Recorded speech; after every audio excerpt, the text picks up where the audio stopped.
welcome back to GTSport. It's been a long week with work. If you've watched any of my other videos, you'll know that I work shifts. So obviously can't play as much as I'd like to. But yeah, welcome back to GTSport. It's much needed after the week I've had at work, to be honest. And the first thing I'd like to quickly talk about, we will be doing the Nations Cup and the Manufacturers Cup. So the first thing I'd like to talk about is a change in the times for the cups that I have seen. So this is the 2020 series with the exhibition series previously. This is the 2020 series, round 1 tonight. They've moved both the Nations Cup and the Manufacturers Cup on the same night, which isn't a bad thing because I struggle with shifts and actually being able to play every race, and I can only really do after 9 o'clock at night due to family and other things. So I'm happy they're both on the same night to a degree. So my plan is I'm going to be entering the Nations Cup at 10 o'clock, and then we're going to enter the Manufacturers Cup at 20 past 11. I don't mind that. But then I've looked ahead to the schedule, and if we look ahead to the schedule here, they're not always on the same night. So me looking ahead, I can do the Nations Cup on the Tuesday night, but can't take part in the Manufacturers Cup on the Wednesday because they're on different days again. Yeah, I'm not sure. I like the fact they're later, so it allows for me to do both. I do like that. But I'm not sure. We'll have to see how it goes. The other thing I'm not 100% happy with is the Super Cup. I'd love to take part in this, I really would. But it's at 5 o'clock in the evening. And for me, that's no good. It doesn't work. And now I'm just going to quickly race entry at 4 seconds. Missed it. I thought I might be able to get a quick race in before the 10 o'clock deadline for Nations Cup. It's alright, I'll do some practice instead. But yeah, I would have loved to take part in the Super Cup. I really would have done. But I'm not. It's too early in the day for me. It's one race, and it's just too early. I'm just not going to be able to do it, which is a shame. I was quite excited when they said they'd announced it. The other thing I haven't seen anyone else on YouTube. I watch a few YouTubers, not a massive amount, but I watch a few. And I've not seen anyone mention. It popped up tonight when I went on that there's a new rule for not changing tyres during races. So normally the penalty would be 20 seconds. And as we all know, 20 seconds isn't too bad.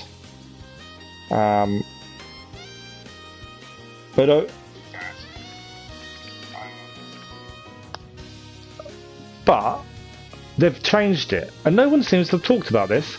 It is now 60-second penalty if you don't change the tyres in a race. That's a massive difference maker. So I did watch a video of one of the guys I watch, who, if I can remember his name, would be helpful. Adventure Racing. I don't know if anyone else watches him. I do enjoy watching his races. He tried doing a race where if he could get 20 seconds ahead of everyone else and win, he finished first. And that was quite cool. I don't think anyone else has really mentioned that's now 60 seconds. That's not doable. So if people don't realise, and I have done this, I have not realised through my own fault of not reading that there was a change in tyres. They are basically going to have the race ruined very quickly. I agree with it wholeheartedly, but at the same time, it's going to mess a lot of people up. While we talk about tyres, I better just check that actually there is no tyre restrictions on the Nations Cup. It's karting, and if you've watched some of those videos, you will know I hate karting. But I'm available tonight. I'm going to do it anyway. And this looks like we need to use all 3 tyres on the Manufacturers Cup. Yes, hard, mediums and softs, so all 3 from the manufacturers, which I don't mind. We will do some practice for the Manufacturers Cup. I'm going British. I'd said start this in the last Nations Cup, British cars only. It did mess me up on one race because the British car that I could use was horrendous compared to everyone else who used the same car. But I am Aston Martin in the Manufacturers Cup for this season. If you've seen any of my videos, you'll know I use the DBR9 quite a lot anyway. I do like that car.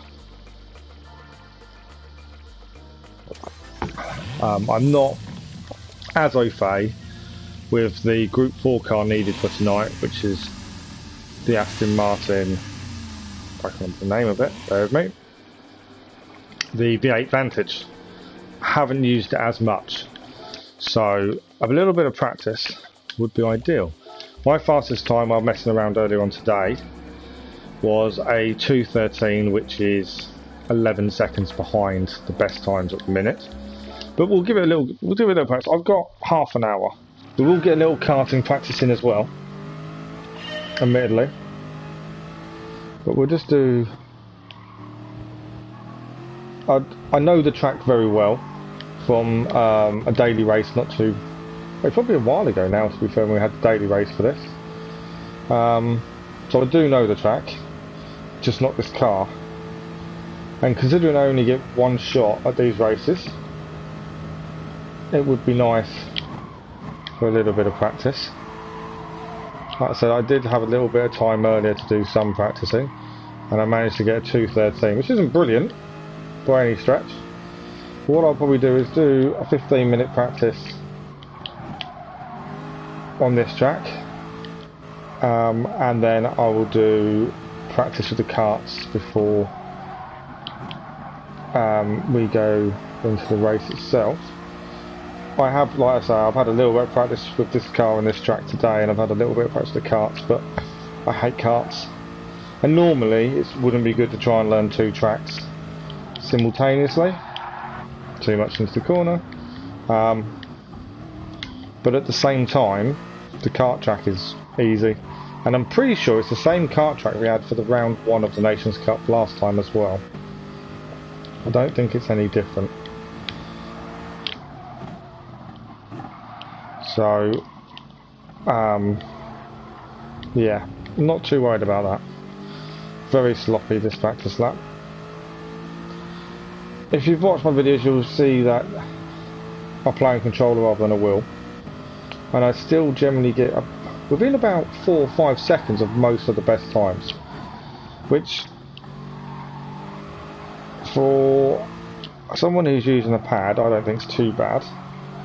But also I have dropped down, if you watch the video, from Group C to Group 2 driver rating D, which I'm disappointed with, but it gives me something to work back towards. It's not unexpected, and the racing that I did when in C was horrendous, so it wasn't all unsurprising.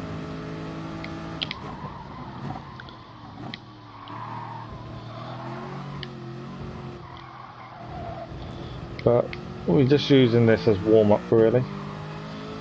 But yeah, I have read through the patch notes and seen the changes they've made. Most of them I haven't really noticed. I did some races earlier just to get my eye back in a little bit, and things like drag reduction, I can't say I noticed it. I was doing daily race B, and I was still catching the cars ahead when in the slipstream. Yeah, I can't say I think it's made that much difference, but I have watched a comparison video where someone actually did the same race before and after update, and they noticed a small difference. So I don't know, it's gonna, I suppose time will tell more than anything else. But yeah, it'd be interesting to see how much it changes. There is no mention in the patch notes of penalty changes, which I know is everyone's biggest bugbear, and it would be nice if they actually said they'd done something, but as it stands they haven't. The races I've done, which have only been today to be fair, I didn't really notice anything major different with the penalties.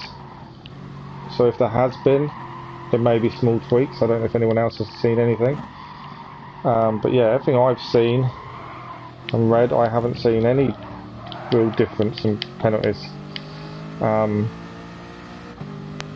we all agree it needs changing. We massively all agree that. The other benefit to Manufacturers' Cup and Nations Cup being on the same night for me is it means I can bring both races in one video. And since I did the last Nations Cup race as a live broadcast, I thought I would do these ones as live broadcasts and maybe make that going forward a general theme. Obviously, as I've said previously, I won't be able to do every single one because I work and I do shifts that rotate, so I won't be able to do every single one. But for the nights they're both on the same night, for me, a live broadcast works quite well, I believe. Even if people don't watch it until the next day, you know, for me that's still nice. If you haven't seen any of my videos previously, I'm not fussed about viewing numbers or views and all that kind of stuff. I do try and reply to comments, but for me, I enjoy the racing, I enjoy making the videos more than anything else. But yeah, it's nice just to be chilling out once again after a long week.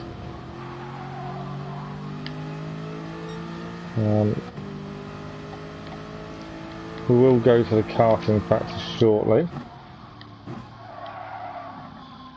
This is going to be, I've got to try and think of a strategy I suppose as well for this, because this race straight after karting is going to be interesting with all three tyre compounds.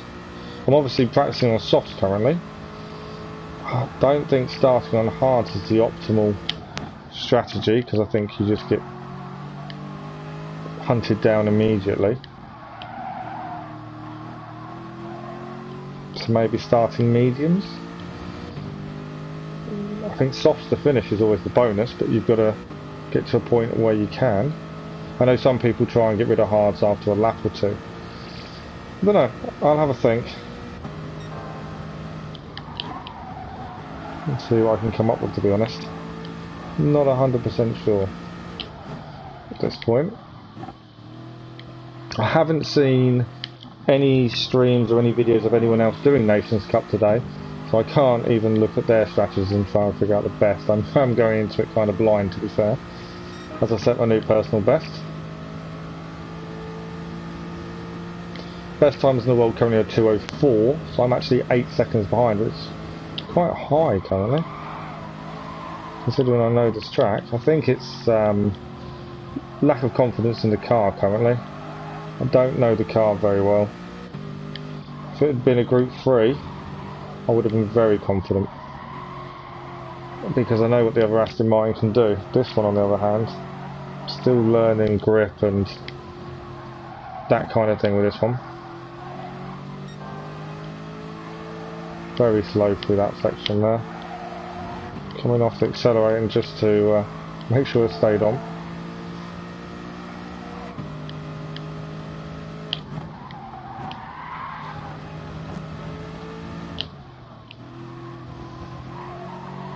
got in the corner nicely.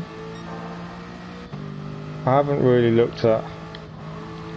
Didn't need to lift off the accelerator there.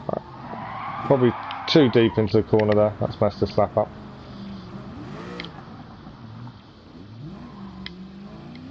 Traction control kicked in. I didn't think I had traction control on, to be fair. No, I haven't. Currently got -2 to the front. Just enables you to brake earlier than other cars. I think that's fine. This isn't very back heavy or back sliding, oversteer. Yeah, I'm not a car person, admittedly. I just enjoy playing more than anything else. Yeah, I don't think I need to change that. This lap obviously won't be very good after that mistake. 25 laps though, it's going to be a long race. 2 minutes a lap. It's a very long race.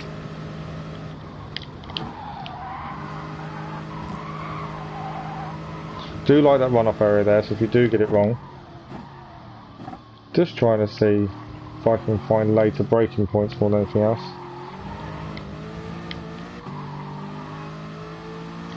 So we'll do one more lap and then we'll probably come out and have a look at the kart, which, yeah, I'm not overly confident, but I can't even think what I scored last season, to be fair. That would be quite cool and nice if I could look. I probably could go back in my old videos, to be fair, and have a look. I think I scored 3 points. It was low, very low, but you know, any points is a plus for me. To be fair, for me, it is all about having fun and relaxing more than anything else. I don't take it too seriously. I try and be fair to other drivers as much as possible, although some drivers are just idiots, it seems. I have seen comments on other videos about the standard of driving has got worse since we've been in lockdown, which is down to more people being at home, having time on their hands, able to play kind of thing. I wholeheartedly agree. I think the standard has got a lot worse, especially in daily races, especially during the daytime. It's not so bad at night, I believe, but yeah, I have noticed during the day it's not brilliant.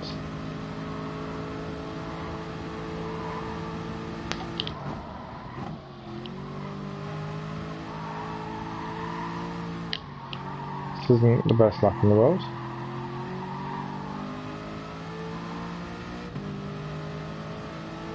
Maybe I'll beat my personal best. I'm close to beating it. We shall see. But yeah, it's all about consistency.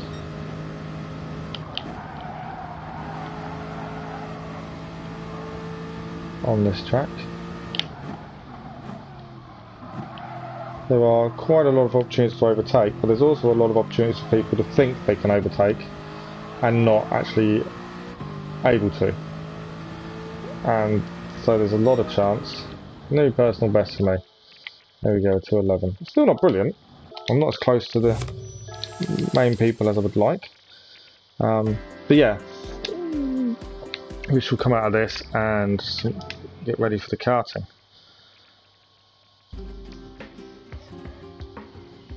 So all 3 compounds, I don't need to think about it too much at the minute, as that is the last race. It's a shame I missed the 9:30 race. Daily races would have been a nice warm-up. It's okay. So race entry, 10 o'clock. There we go, race entry. Tyre wear is 10 times. Before we do that, let's just have a quick look at race. I'm pretty sure you don't change tyres. No tyre requirement. Everyone's going to be on softs. Let's say 10 times tyre wear.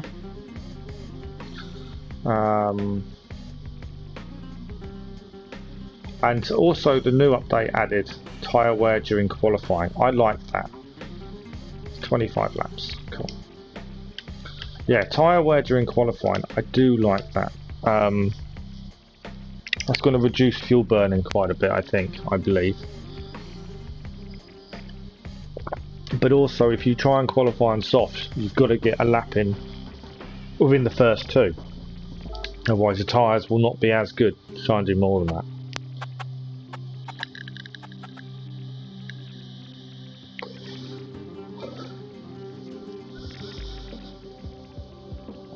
So the carts, having done some practice earlier on and used this on the first race of Nations Cup last time out, I found if you oversteer it, it becomes difficult to handle. My brake balance I've set to the back. -5. But yeah, if you oversteer it, that's when you have problems. Generally, you can drift quite nicely around corners, keep it tight. But yeah, it's when you oversteer the thing, you tend to have issues. My best time, as you can see, is a 53.052. I think the best times in the world are 48s, if I remember correctly. I'm probably braking too early for that corner. Something I've got to work on. We shall see. So yeah, I'm about 5 seconds off the best times in the world. So obviously there's something I'm not quite doing right. So I think the early braking there is probably one of it. Downside to hitting that curb there is you bounce. If you can keep control, you're okay. The amount of speed you carry into the corners is important, but yeah, that corner's famous for throwing you if you're not careful.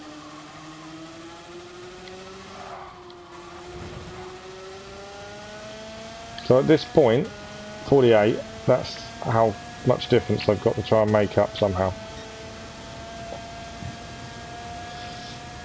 I think it's all about my braking point. I think I'm too early in the brakes here. That was a lot later.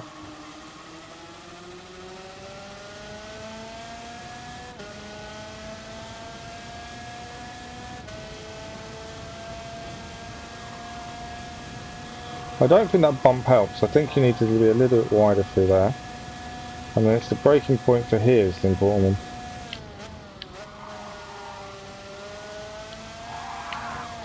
See what I mean? We are going to come out. And I will just double check the... I would have just normally done retry because it doesn't really matter, it's practice. 53, 48. Yeah. So I'm 5 seconds off the best times. It might be that I need to play my brake balance a little bit.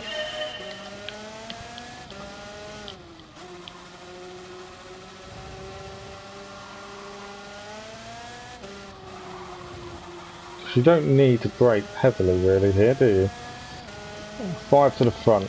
It's unusual 5 to the front, isn't it? So let's try 2 to the front. Especially with tyre wear on. Braking a lot later. So I'm massively missing the apex. I'm just trying to remember from the last race of the Nations Cup when we used carts. This is the same track. What I did differently there. Not that the race went very well. If I remember correctly, I got hit, knocked off and onto the grass on this corner. If I remember correctly. So you just got to be careful correcting it when you do spin, because that's when you're more than likely to go off.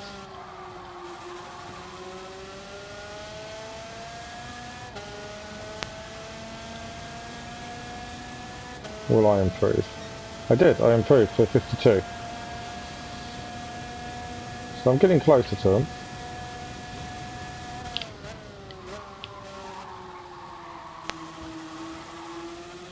So I think, don't need a brake balance so far forward. Do the first thing. And it's just all about braking points. But then it's completely different in a race when you've got people around you. That's the other thing.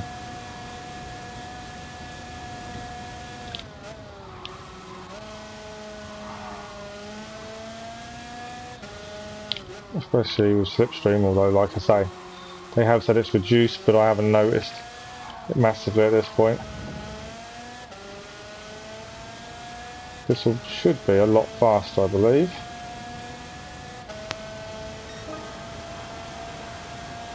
Yeah, new fastest. I'm getting quicker, but it's all about putting a decent lap in qualifying as well. You know, you can do anything in practice, but when there's other cars around you jostling for position as well, it's one mistake and that's your qualifying lap over. You spin, your tyres are going to go, especially with tyre wear now, which I think it adds another strategic element.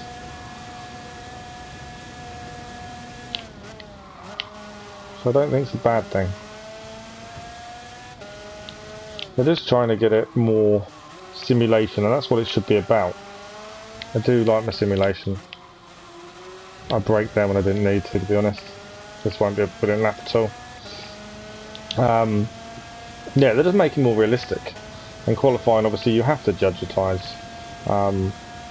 It's interesting when you see people in qualifying sessions, they do a lap on a tyre, then they go and pit, do another out lap, and then do the best lap. That might be better now. There's more of a use for doing that with tyre wear. Whether you have enough time to do that is another story.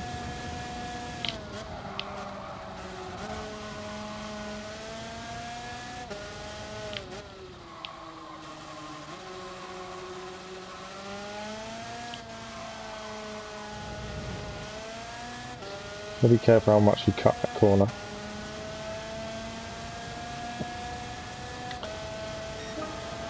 Your personal best. Only slightly quicker.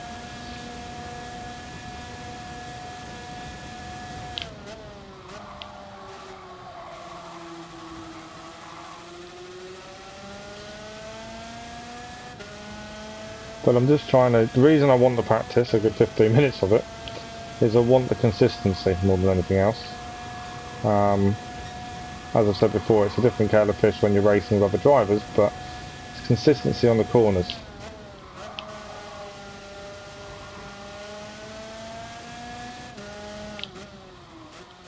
I'm hoping as well, because the races are later on in the evening, you will get some of the idiots not on. While we're in lockdown, that's probably not going to be the case.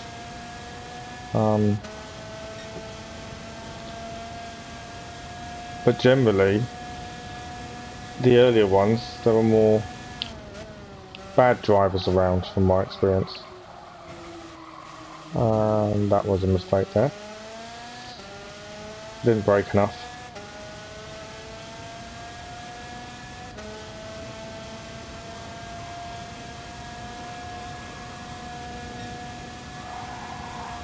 Yeah, interestingly, the YouTubers that I generally watch, none of them done any live broadcasts today. GTSport hasn't done any, which I'm surprised at.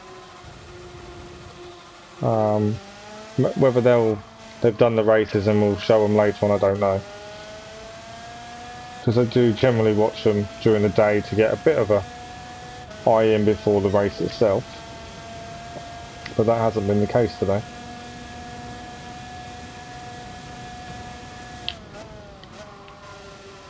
Probably braking a bit early there.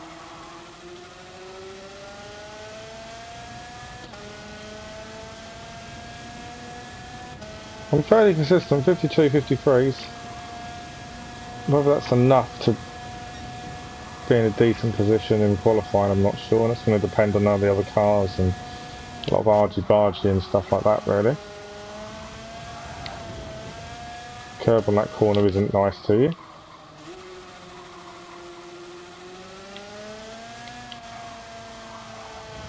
Curb on that is a lot nicer.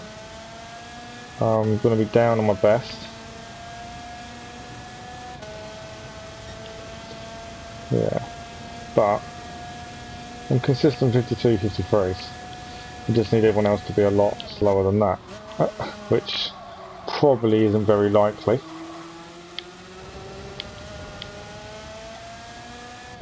Another mistake there. Took it very wide. Yeah, it's probably not likely that they will be slower than that, but you never know. This is D-rated drivers after all. S safety rating, I've managed to keep my S safety rating. but I'm probably about 2,500 points out of C now, or away from C, whichever way you want to look at it. It was one race did it all. It cost me the C rating. And it was done in my daily race video for this week's races. Daily race C, which I will not do again, although it's only one more day and it's changed anyway. But it was just a free fall into walls, and yeah, if you haven't seen it and you want to feel sorry for me, have a look. It wasn't the best race in the world. And I said in that video as well, you know, I wish I'd been at home more this week, because the daily race B and even A were good fun. I really enjoyed them, and I wish I had more time to actually take part in them, because I did enjoy them.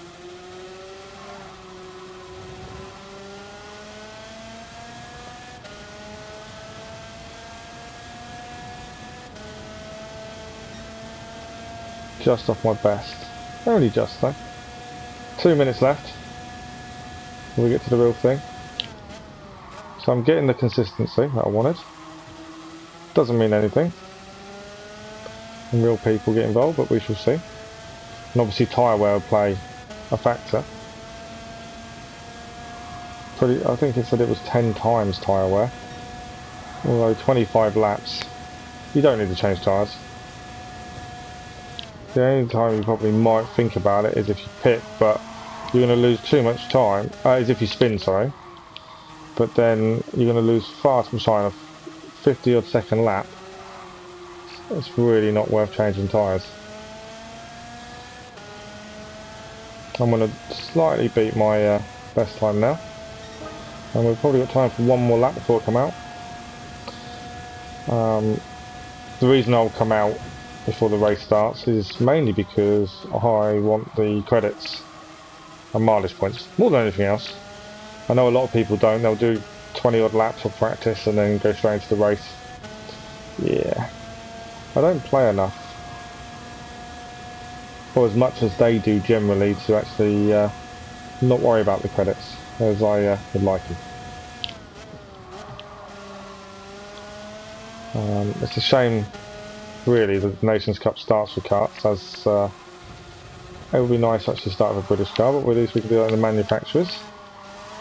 And this isn't the best lap in the world to finish off.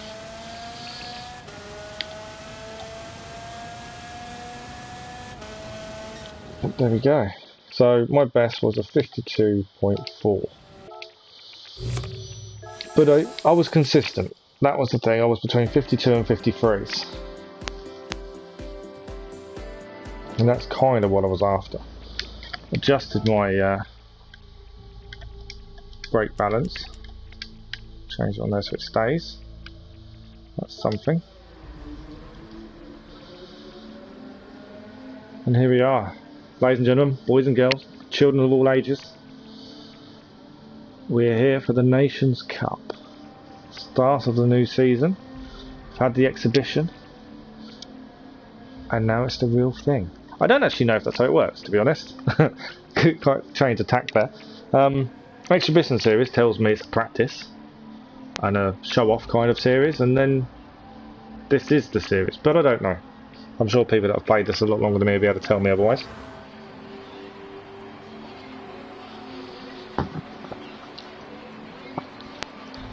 So yeah, I'm 4 seconds off the best times in the world, which are generally set. Okay, I didn't have a chance to look, but yeah, generally set by A plus S rated drivers. Sometimes find a few Bs in there occasionally. So these are people. So there's a few people that have raced already today. There's a 10 point up there. 4, including myself, 4 British people. That's quite cool. Fellow countrymen or women. Quite a lot of Spanish. I apologise in advance if I do have that wrong. I'm rubbish with flags, but I think that's Spain. But yeah, there's a few points. Someone's got 0, so they've obviously done a race and got 0 points. 10 is in there, so I don't know where that means they ended up. We've got 2-minute warm-up. So I just want to double check. -2. We'll go to warm-up. Point table. So to get 0 points, you must have exited out of the race. That's the only way to get 0 points. So I don't know how qualifying's going to go. I think I got 3 points last time. I was quite low down because of the spin.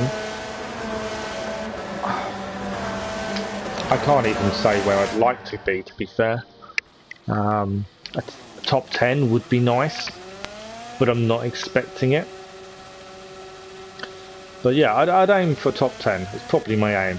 I don't know pace-wise where I'm going to be compared to everyone else. That's the biggest question mark at this point.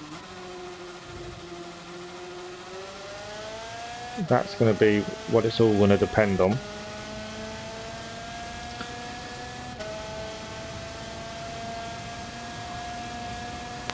But it's all about consistency and not oversteering. As I said, that's what I found. You oversteer the cart, it will spin you. You don't want to touch that curb on that corner, because that will also make the cart. I want to say car, it's not. That feels wrong saying car. Unsteady, and you want to avoid that.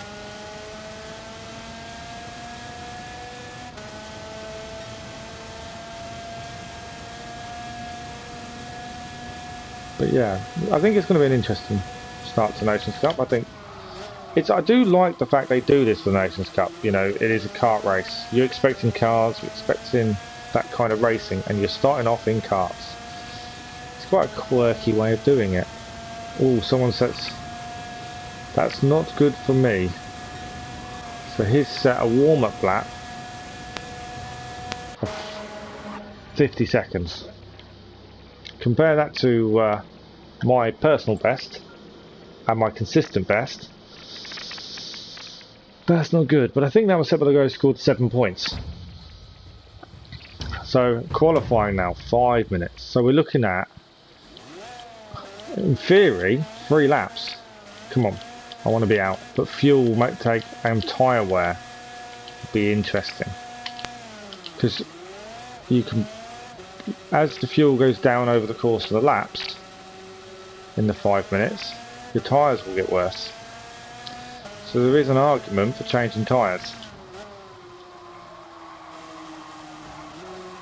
Also, slipstream, I've remembered previously on this race, was a big factor.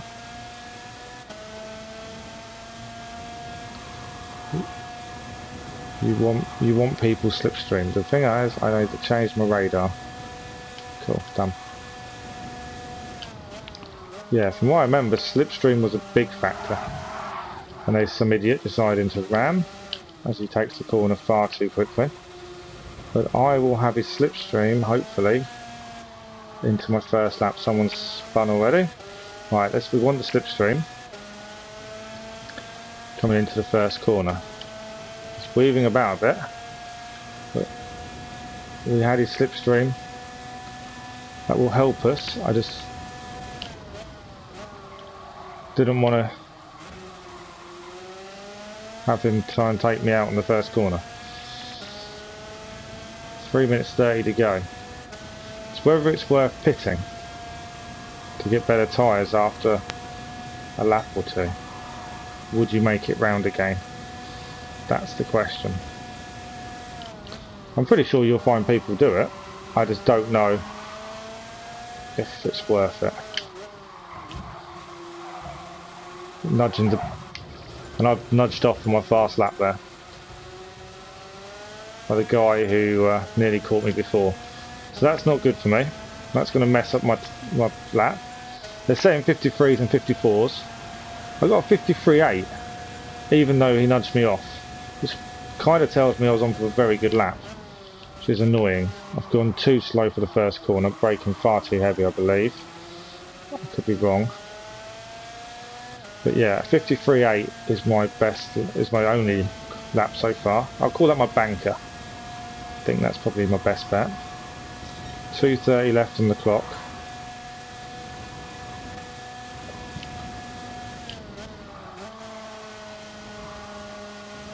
Keeping an eye out for the guy who forced me off previously. which was this corner. I got forced off. I think I've taken that a lot worse than I did. I think I took it well on the first lap and then was forced off, which didn't help things. I think this lap will be worse. Oh, no, better. 53.0. Some guy have a penalty there. How do you get a penalty in qualifying? That's just ridiculous.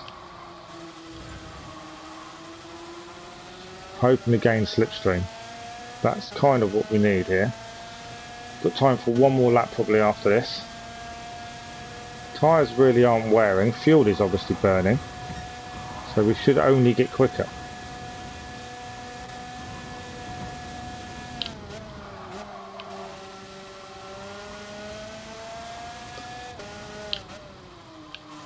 That's the thing with these. You want to get as many laps in because your fuel is going down constantly. A bump from behind there by a dive bomb, which was ridiculous. Will we beat a previous? I think we will. 52.1, and we're still in 14th, 2 seconds off the pace. And as we can see, people are being idiots already, even in qualifying with the dive bombs. That's obviously going to cause issues in the race. So the guy ahead of me on track is actually the guy ahead of me in qualifying as well by 0.002, which means we're very close.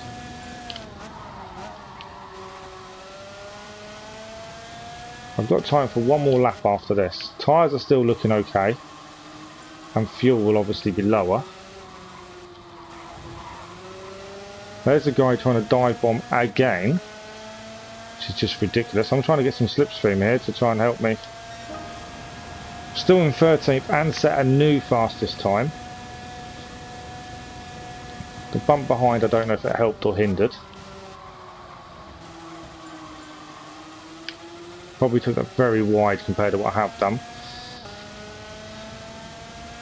Still in 13th, which isn't a bad qualifying, to be honest, considering I've had dive bombs and things like that, and we've got people all around us now.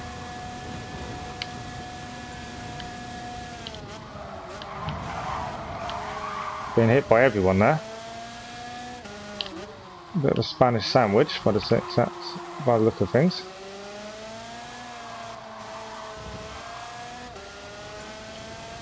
Try and get slipstream, finish off the lap. I don't think it's going to beat my previous. No. So my best time was a 51. 50 being the qualifying time by the guy who we saw in practice, 50. Half a second down. It's currently second place. We're down to 15th currently. We're 1.7 seconds away. But there was a massive gap between him and second place. That is a big old gap, considering. Kind of tells you maybe he shouldn't be in this driver rating. So we have qualified 15th. Which tells me my kind of thinking, there's nothing I need to change. My thinking of a top 10 finish is probably my aim. The guy who got 10 points previously, 14th, which is interesting.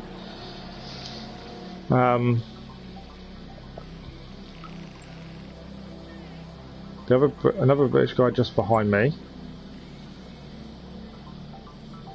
Yeah, it's going to be an interesting. So the guy who got pole by half a second, which is a massive gap. He previously scored 7 points in a race. And 7 points would have meant he finished 11th or 12th.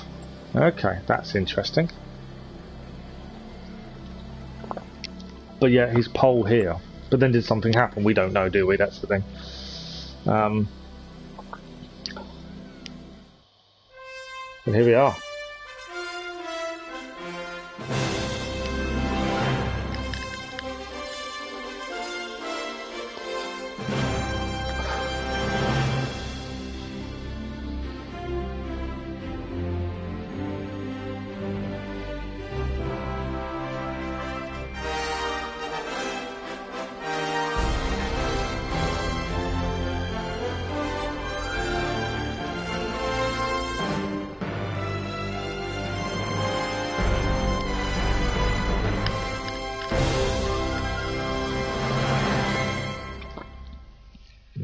and 1.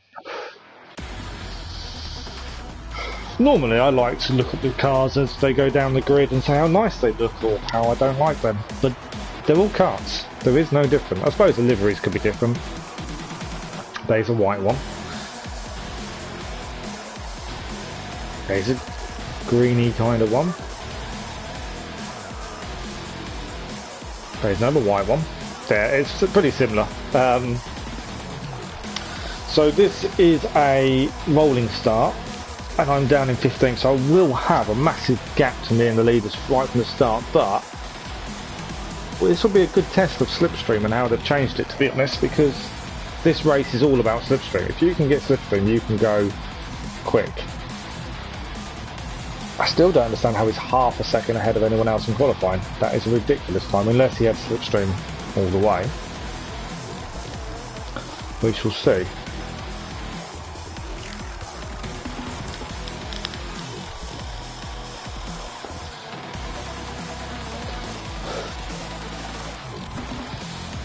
There are a few liveries on display, I suppose. Although a few more whites as well.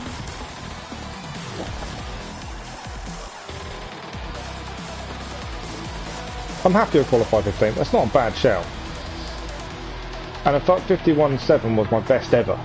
That's better than what I did in practice. So I'm happy with that.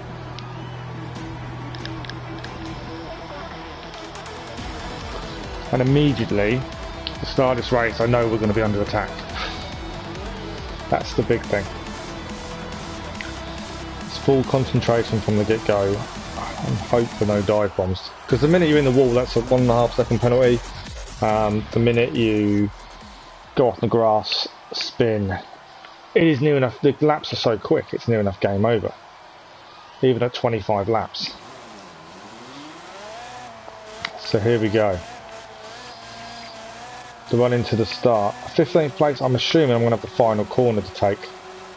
We'll get past this one. Yeah, it's going to be final corner. And immediately, slight spin as we take the corner there. But we're off and running. And the gap to the leader is going to be massive. Nearly 10 seconds, or 9 seconds off the start. Probably braking too early there, but I don't know at this point. Just trying to stay in the slipstream of the cars ahead. Avoided all dive bombs and crashes on the first corner, which is a bonus. Although that's not the corner I worry about. It's this one up here. Someone's off. This is the corner I worry about for dive bombs and crashes. Because that's where I tend to find people who tend to try and take you out. I've got a car on my outside. I know he's there, I've left him space. That's the other British guy. I'm going to jump into the slipstream though. 10 seconds off the lead already.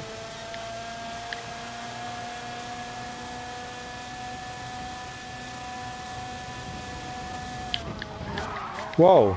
I think I just got punted from behind. And I've got a penalty for it. Yeah, he punted me from behind. And that's a penalty to me. Because I hit the wall over it. That's what I don't like about the penalty system. I lost places as well. But it's the fact that I got pushed into the wall there. And yet I get the penalty. 1.5 seconds is massive on such a quick lap. But yeah, we just got to try and keep it consistent ourselves now. Not the start I wanted. 2 laps in. Another car off on the grass. Want some slipstream if possible. Try and put us back to the group ahead of us.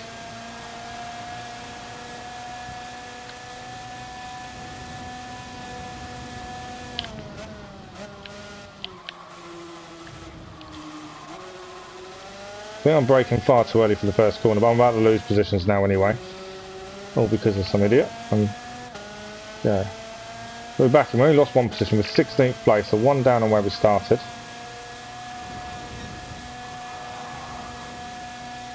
It's all to play for. People are making mistakes, I've noticed. That's good for us. Someone else is off there and a penalty with it. As they all do that, they'll be laughing. So yeah, we are aiming for top 10 would be an ideal. I'm after some slipstream again. Possible. We're a little way behind 14th, but still doable. Probably very slow in that corner there compared to what I should be doing. Got 2.5 seconds ahead of the car behind me, and I'm still in the place I started 4 laps in. So we're not doing badly, but we could have been doing better if it hadn't been for the penalty. Don't like being on that curb because I know it will flick you. I think I'm not quick enough on the first corner. I think that's currently my issue. We're losing time to the car ahead. He's got slipstream as well, which probably isn't helping me, and I haven't. But we're consistent with the car behind us. The quickest lap so far, although I thought I braked far too early. So maybe I didn't.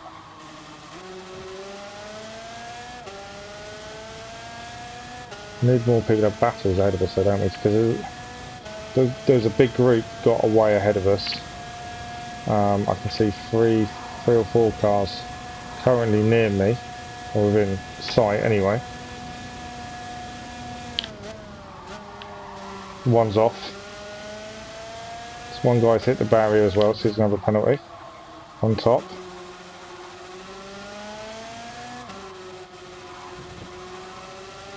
So we'll gain a position there, hopefully.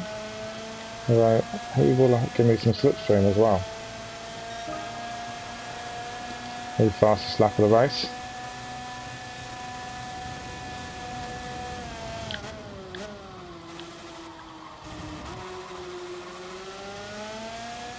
Yeah, him having the penalty isn't going to help me slipstream though for that long. But we've gained another place, so we're up to 14th now. That's something. One place up from where we started. We just need cars out of us to fight. That would be the biggest help for us. Oh, and I've got a nasty spin there. Lost a couple of places there due to that spin. He was not giving me any room there to go around that corner at all. He did not want me going around that corner. That was nasty. And uncalled for. You know, he knew I was there. He'd just gone past me. Just leave a little bit of room on the inside. You're on the outside anyway. That's ridiculous. And he is still just behind us. So I'm aware of him and dive bombs massively. I'm going to shut the door on him there. Still where I started, 15th place. That's not too bad. He's going to dive bomb and catch me from behind there. I'm aware he's still there. That's the thing, it's being aware of the cars around you is massive on this game. Especially when they're very quick to push you like he was. He's made a mistake I think though, because I've now got 2 seconds on him. How I've done that, he must have come off or made a mistake somewhere. That's a bonus, it gave me some breathing room since he was quite happy to shove. We're catching 14th. I'm hoping should give us some slipstream. Should help. 8 laps in. So that's the thing with this race. The laps fly by. I'm not currently hopeful of a top 10 at this point. Just because I don't think it's doable from this position. Unless something major happens out of us. There needs to be penalties or something I think. For us to really get much higher. The guy ahead of us doesn't seem very good in the first corner. I think that's when we caught up with him.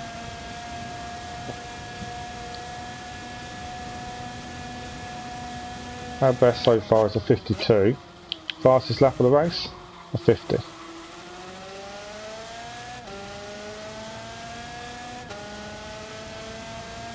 Kind of says something. The car behind us is catching as well, and that's the guy who was trying to knock me off earlier. Just something to be aware of, that who will be just behind me. I think someone's had an accident ahead of us because the yellow flag just come out then. And I've had a spin, and on the grass again. And now I'm going to have dirty tyres. I just, too much acceleration in the corner I think caused me to go off. So now it's catch up time again for 15th if we want to battle for that one again. One car's already dropped out of the race because there's only 19 people left in from 20 that started. I don't see why people quit. Might as well finish the race.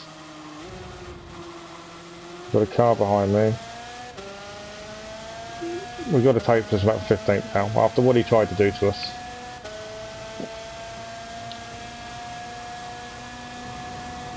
Nearly 30 seconds off the leader, which tells me I'll spun. I just took it too tight into the corner. I knew as soon as I'd done it. I've got dirty wheels massively as well now. I've got a lot of catching up to do. I need mistakes ahead of me now. Down to 17th. That was poor. Yeah, there's no point waiting for the race to take part and then drop out. I just don't see why people do that. I'm expecting to be lapped as well. 37 seconds down in the lead, I would highly expect to be lapped.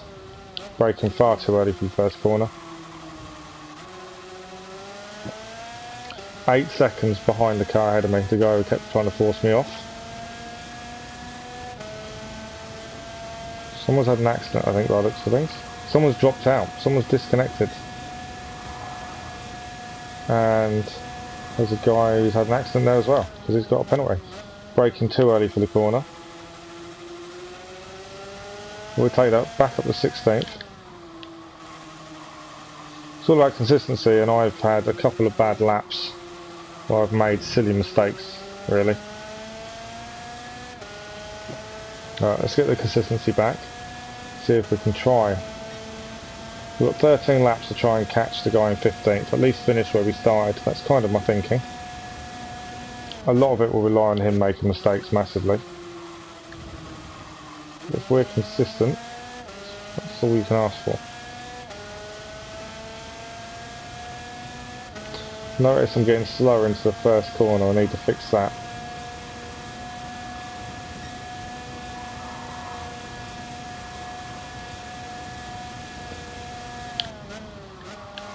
I have been getting slow into this corner ever since it spun me.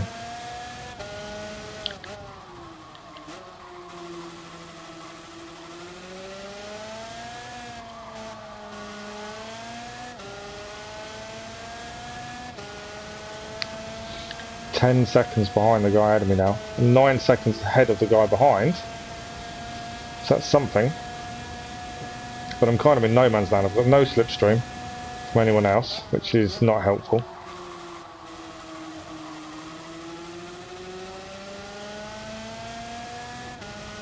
Don't need to worry about fuel or anything. Tyres are fine. I know it says they've 10 times tyre wear, but it's not having any effect. I just need mistakes ahead, because I am in massive no man's land. 10 seconds behind the guy ahead, and 11 seconds ahead of the guy behind.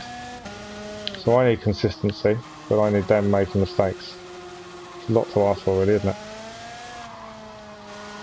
I did say this wasn't going to be my favourite race.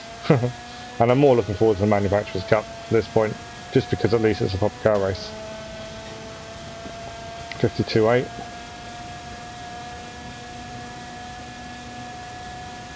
So a better lap at least.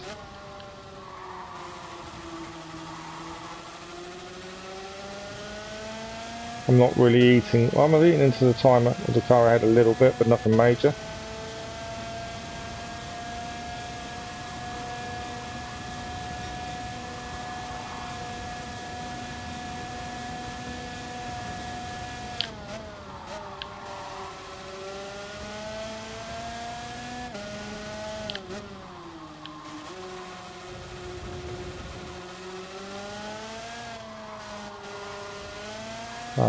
Yeah, we did have some issues early on in the race.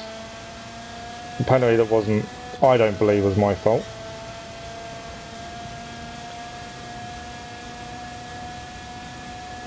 Definitely set us back.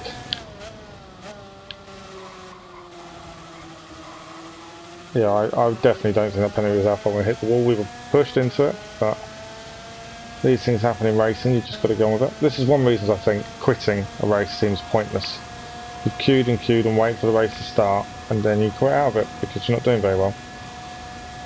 I understand if you lose connection, that's a completely different story, but I bet most of the people that leave races aren't, it's not over. They're not doing it because they've lost connection. A lot of them do it because they're just not doing very well, and it's like, well, the only way to get better is to keep going. I say I do this for fun. That's all it is for me. We're getting very consistent 52s, but we're still falling away from the car in 15th. We're 17-second gap on the car behind us, with 9 laps to go, so that's quite cool. I am expecting to be lapped shortly though, because they're getting very close.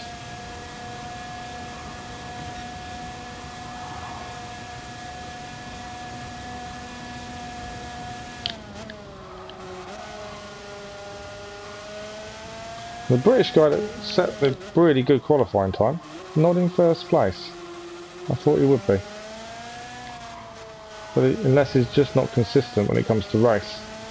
He is currently in 3rd. He has the fastest lap of the race, admittedly.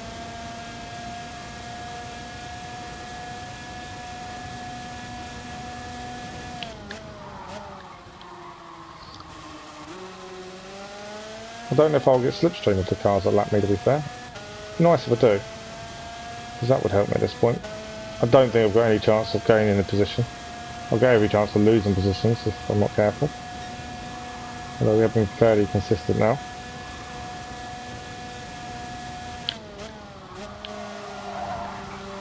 That's the guy in first going straight past us.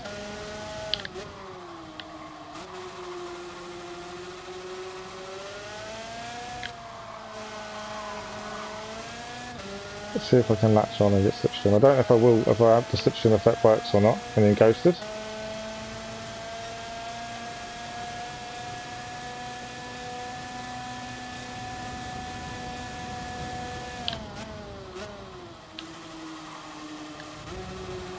And the British car is currently behind us, 3rd place.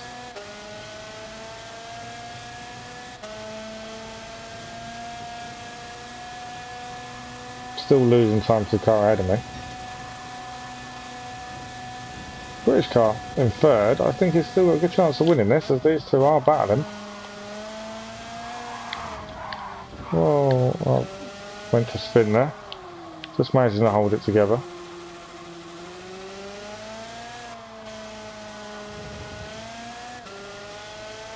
I'm back to normal now, so I wonder if I will get slipstream or not.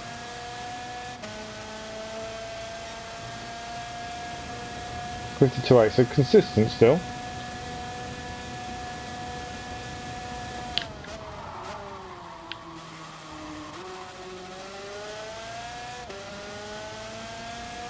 And the car behind me is gaining by the looks of things. It's not a nice thing to see. 6 laps to go. Still got a healthy lead.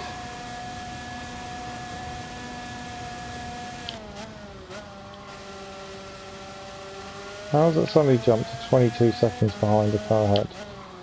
That's suddenly, oh, it's gone back down again. Jumped to 22 seconds behind the car ahead of me. Well, that's a bit odd, that can't be right. I think he's had an accident because it's suddenly dropped down. It was like at 15 seconds and he's gone down to 9. 52.3. So I do get slipstream off them that lap me by the looks of things.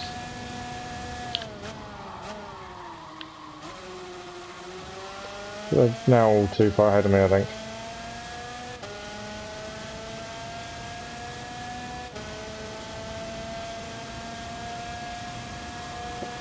Time is coming down a bit to the car ahead, although I just made a mistake there as I decided to go flying. The car. One car has gone off, so the British guy who was in third is now in second. That's quite cool. He's moved up a position. I got blue flags for the player who went off, who was in third. Still gaining on the car ahead. He must be making some mistakes. It's the only thing I can think of. I'm keeping the third place guy at bay when I don't really want to be, but I want him in ahead of me for a slipstream if anything. Need him past. Because if I can have his slipstream, it will help. Someone's decided to do a pit stop.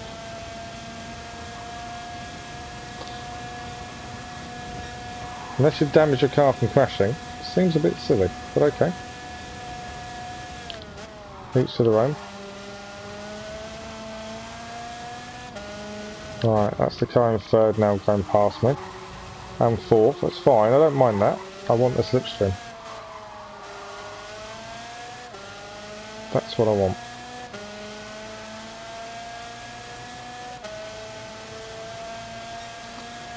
I think I have to be unghosted to gain it though. I think that's half the issue. Or do I? I think I'm getting it now.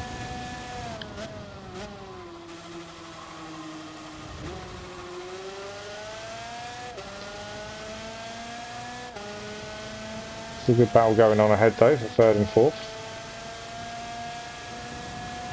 3 laps to go.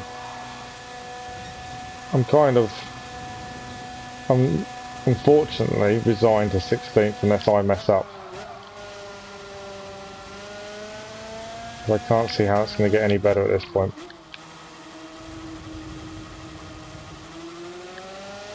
It's all down to me to make mistakes really. It's the only way I'm going to lose this position. But I don't think I'm going to gain too much either.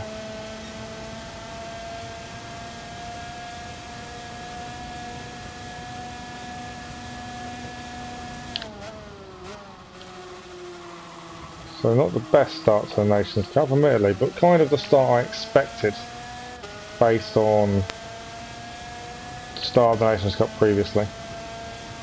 Karts aren't my friend. So yeah, this was kind of to be expected. And there has been a few mistakes, admittedly. Car is very twitchy in the back end if you're not careful, but on top of that, being slammed into a wall to get a penalty didn't help things at the start.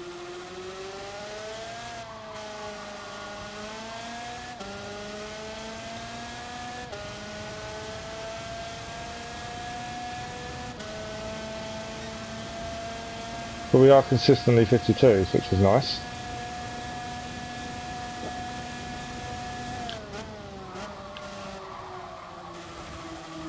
And this is our final lap. Because we've been lapped, this is our final lap. And the British guy, who set the best qualifying time, is now in first place. Go on him.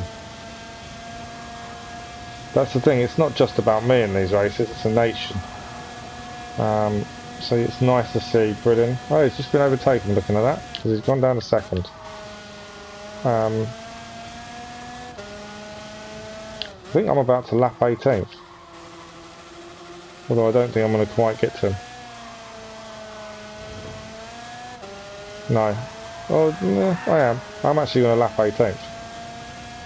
Work that one out. I wasn't expecting that. And there we are. That's the Nations Cup. Done. Unfortunately for us. We are going to finish in 16th with a penalty as well. There weren't many people with no penalties, admittedly. I still believe the penalty wasn't my fault.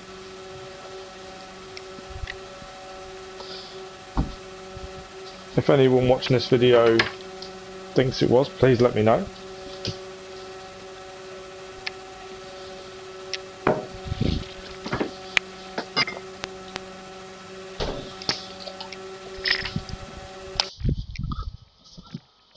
Sixteenth place. I was aiming for top 10, which was optimistic at best, especially in karts, and we got 16th, but that's 4 points. 4 points is better than no points. So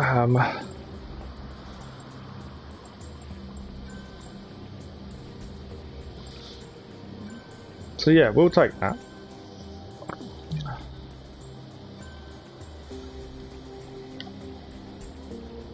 Fastest lap was a 49.5 in the end by George Kirby. Wow.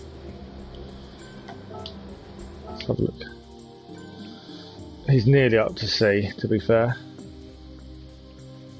He's not done much to the campaign. He's not driven that much, to be fair. He hasn't. Yeah, he's driving for Porsche, the manufacturers. I'll give him a follow. I don't mind following anyone.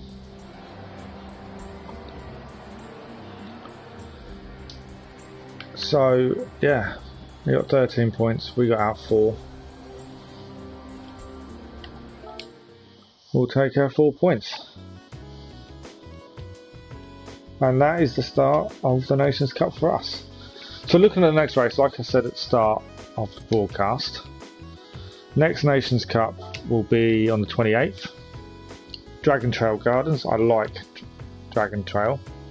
Do like that track. I start nights on the Wednesday night, so admittedly I can't do the Manufacturers Cup, which is a big shame because it's Group 3, but I can do the Nations Cup Group 4.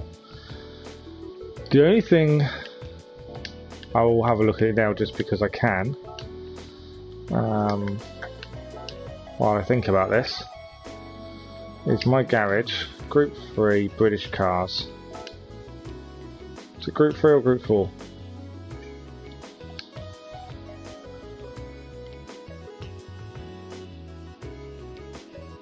So I've got the Aston Martin for Group 3. I'm going to have the Aston Martin for Group 4, aren't I?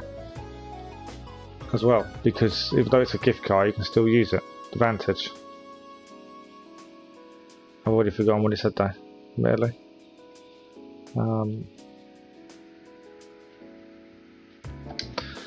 Yeah, I believe you can use the Manufacturers Cup cars for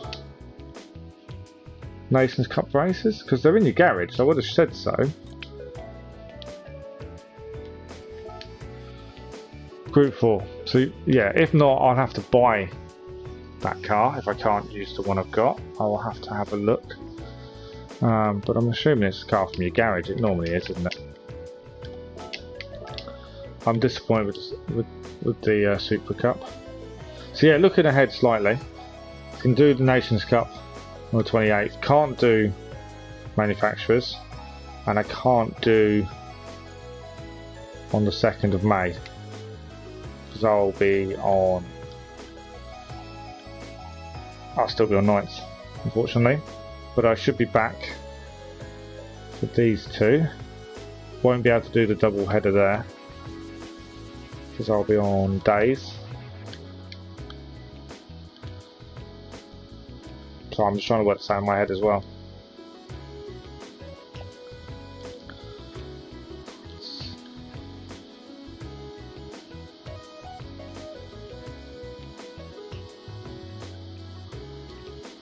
So yeah, I'm probably going to miss quite a lot of the double headers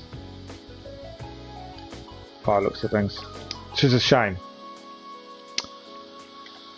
But there we go, there's not much I can do. So, Manufacturers Cup, 20 past 11. We've got a little bit of time. Have we got time?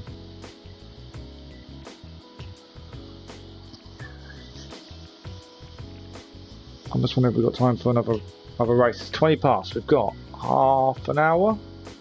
No, we've got 40 minutes. 20 past. We've got 40 minutes. Do we do a quick entry? I think we do. At 10-2. Should be plenty of time. 10-2. Take us to 10 past. A little bit of practice. Yeah, we can do that, can't we? The Hurricane I have been using. It's a very good car for this track. Very quick. Downside to it, it's very, very all over the place. But it is very quick in a straight line.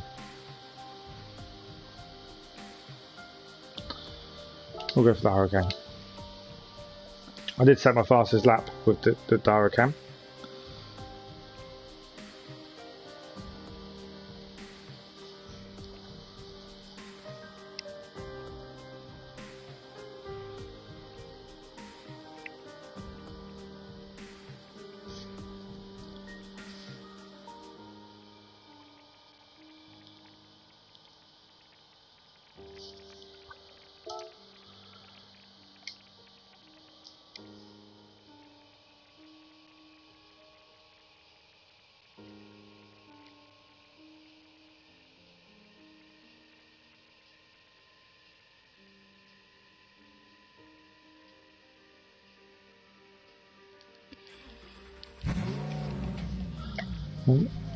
So, yeah, I've not had a massive amount of success with this race. Mainly my own fault. This car is very difficult. I've actually got traction control on. This car likes to spin. I think it's oversteer, I think is the one it is. But yeah, this car does like to spin. Brake balance is to the rear. I've got traction control on 1. You can't turn in while braking with this car. It just doesn't want to know. Back end will fly. It's rather annoying when you're fighting other cars, to be honest. Other than that, this is one of my favourite cars that I used. Well, when I started playing this, these are the cars I bought straight away. I like the Lamborghinis. Really enjoy driving them. And I've never had an issue until probably several weeks into daily races and certain tracks come on and this car was just a nightmare.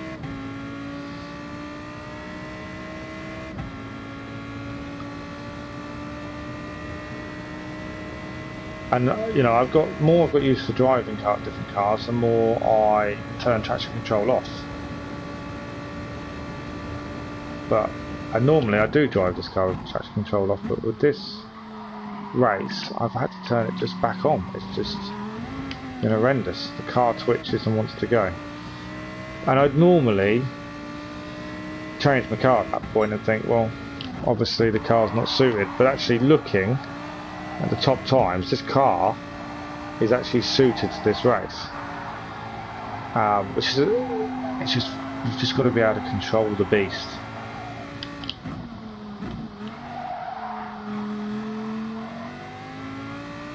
That's the big thing.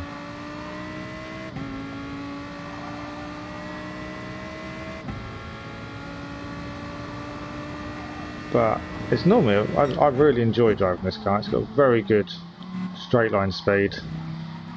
It is let down a little bit in the corners, but the straight line speed's brilliant.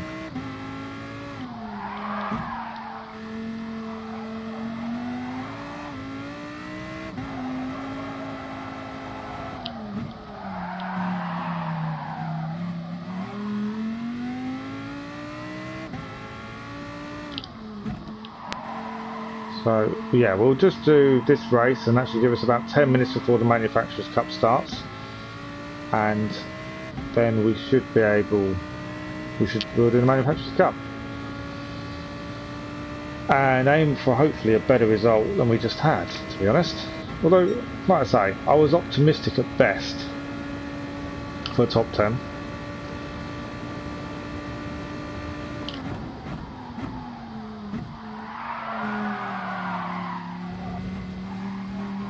So the fact we got 16th wasn't a surprise. Yeah, it wasn't a surprise.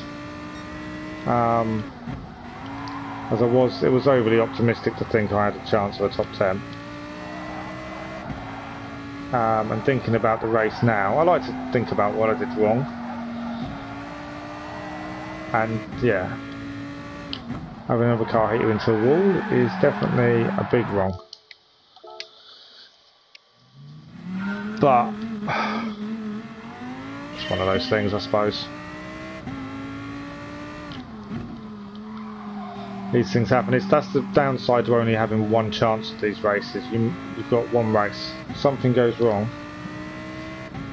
your race is over. You're just going to make do with what you get, which I'm okay with, I don't mind. I'm going to try, I know the last lap didn't go very well, but I'm going to try traction control off and see if I can get used to it again.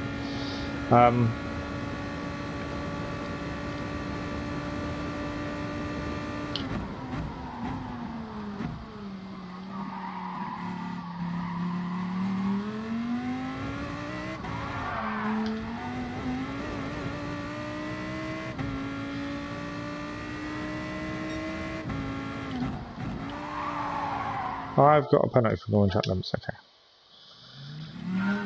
We're just killing time really between for the start of manufacturers, that's all we're doing.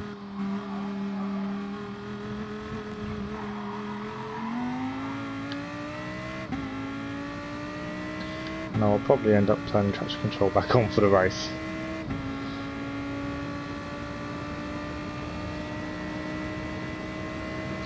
I know it slows the car down, but yeah, this car otherwise extremely difficult under brake.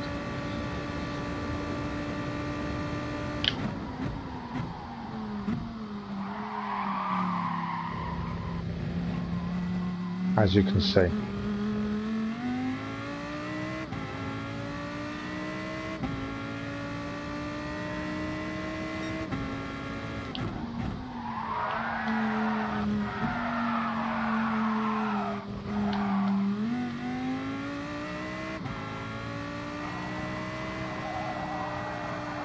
Like I say, I enjoy driving this car normally. That's what's weird about it. And it is me. You've just got to learn when to be off the brakes and when to be on them. It is massively me.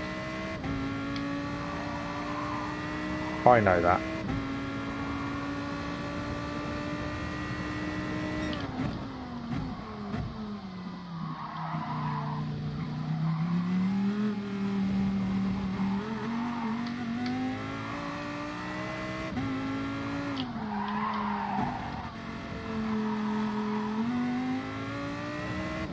I wonder if traction control 2 for the race would be ideal. Yeah, you can't be on the brakes like that there. We'll come out. I will leave traction control on 2, I think. I'm on 1:42 anyway, is my top time in this car. Which is 5 seconds off the pace, just under. Yeah, I'm looking just under. Yeah, and the top times are mainly. There's a Viper in there. NSX and a Volkswagen GTI, that's a very good time there. But yeah, generally Hurricanes, it's just about controlling the car. And this car has suddenly become very difficult to control.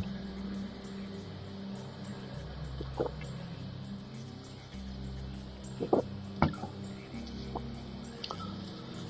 yeah, we should finish this race about 20 past 11. And the Manufacturers' Cup takes part at 20 past 11. So we're not massive way away.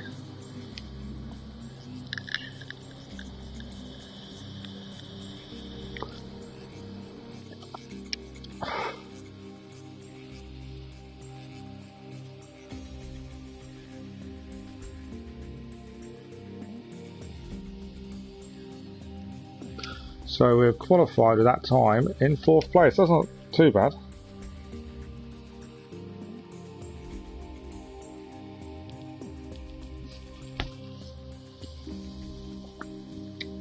That's a good qualifying position. And everyone's D and everyone's S. So it should be a decent race, hopefully.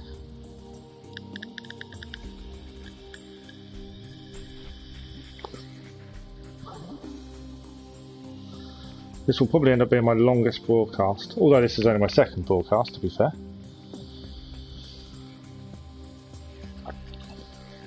But yeah, my longest one. So the guy in first place is just under a second quicker than us on the qualifying. First corner will be the hardest, as always in most races. As the first corner generally is a free-for-all. But we'll give it a go.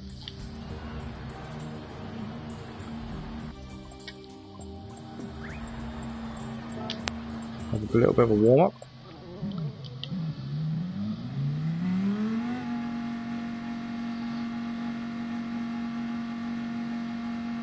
We're keeping traction control on 2.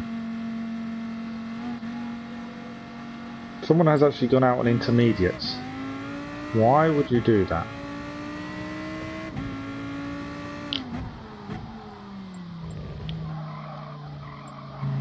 There's me messing up the first corner.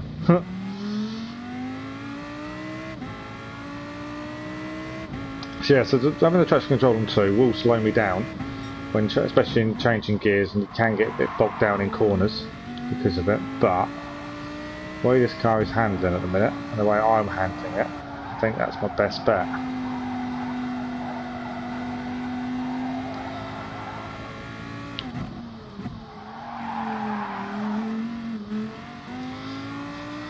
But yeah, this is just to kill a bit of time between the end of the Nations Cup and the start of the Manufacturers Cup, to be honest.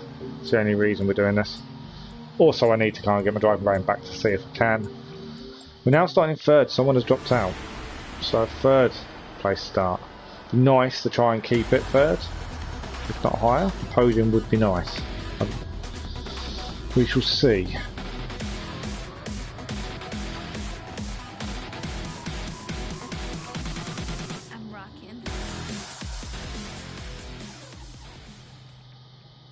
Four laps.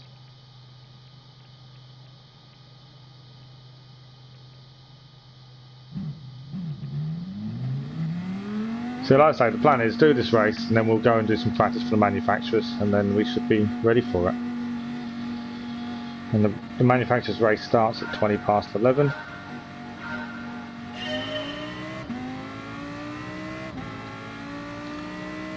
It's nice to start higher up the grid because that way you don't have a massive gap to you and the cars ahead straight from the off. That is always nice. Very early on the brakes there, but like I say, this car is rubbish around the corner, as I just found. We're going to lose the position, I think. No, we're just about going to keep it.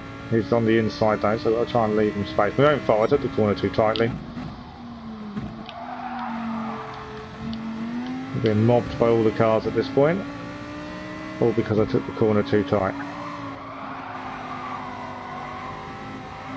We're going to keep the inside line though, going in. We're going to massively mess the corner up there. That's our own fault. I went in too deep. Yeah, that's my own silly fault, that. So a very good starting position has now materialised into not a very good race position. One mistake for myself caused my own downfall there. Car ahead of me is going very slow.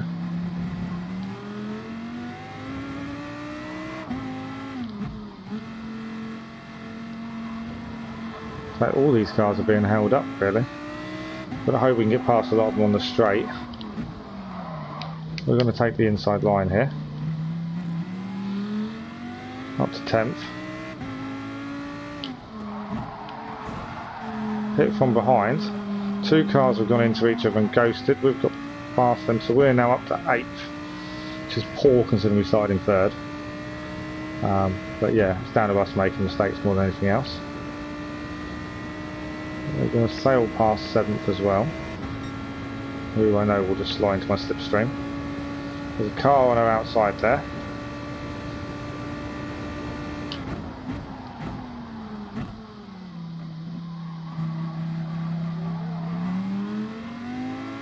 He gets very twitchy coming out the corner.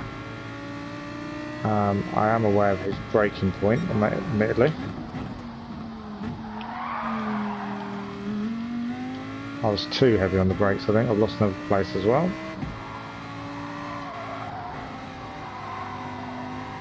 We are going to try and keep the inside. I think the ghosting to avoid collisions has definitely got better in the update. I think that's definitely changed and helps. Because a lot of collisions are avoided now by ghosting.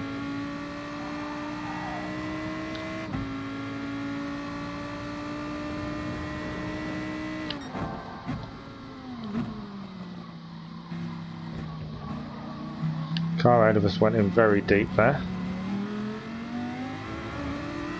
We seem to have a very bad exit. We're going to take the inside. Just take advantage of his bad exit more than anything else.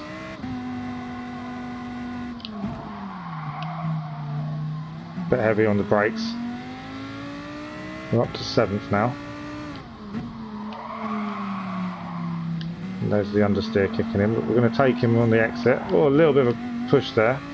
To be fair, a little bit my fault, I went a bit wide on the exit. And that was where he was. I did try and leave him space, I just couldn't turn the car anymore. He's sort of past me in the braking zone. In the slipstream here. But I will have the inside corner. I'm not going to sit behind. Someone ahead has gone completely off the track. So we're going to take that position anyway. I try to keep it tight. He left me plenty of room, to be fair to him. I was too tight for the corner really.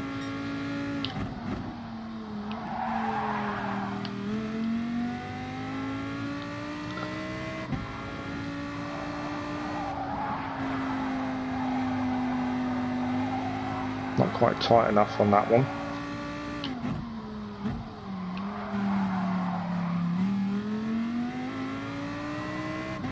But we're still in touching distance. I'm doing okay. Admittedly, from a 3rd place start, this is poor, but you make mistakes, you get punished at the end of the day. He's gone very deep into the corner again. He doesn't like that corner, it seems.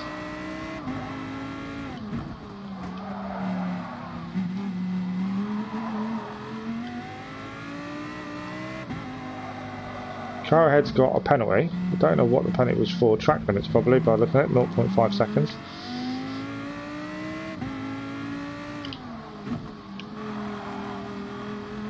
We're hoping for a better exit. They've made contact on the exit.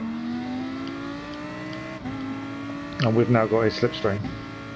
I'm surprised the car didn't get a penalty for that. He's trying to avoid me having his slipstream. Okay, give me the outside. I don't mind having the outside. Yeah, now he knows I'm there. He knows he's got the inside. I didn't want the inside.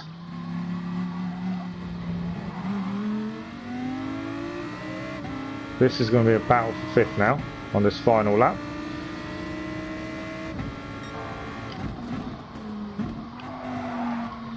I've cut the corner massively. I'm expecting a penalty. Because I messed up that corner. I've got bumped from behind as well, which isn't going to help things. And a second time. How can you do that twice to someone? That's just ridiculous.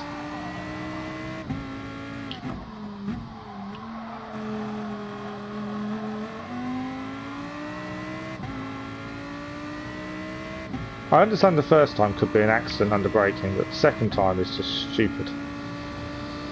We've let 5th get away due to us making a mistake. The guy who hit us from behind has gone very deep into the corner and will probably end up getting reset now.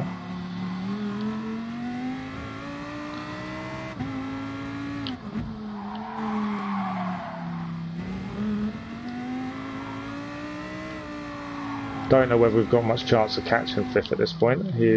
I know he's not brilliant on these corners, but this car is horrendous on them.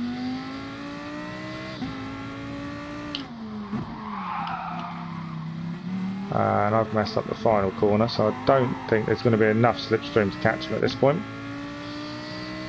But we should finish in 6th. The car behind us is there. I don't think it's going to matter. Yeah. So we finish in 6th place. No penalties, which is good. Always like a clean-ish race, although, yeah, I wouldn't say it's much of that was my fault. The ramming from behind definitely wasn't. And it does show how difficult the Hurricane is. There was a couple of Hurricanes in that race, and I was the highest place finisher. We got 6th. That's probably not going to move my driver rate up very much.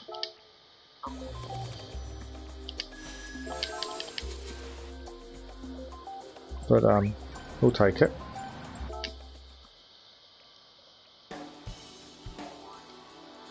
So obviously the next race, Manufacturers' Cup.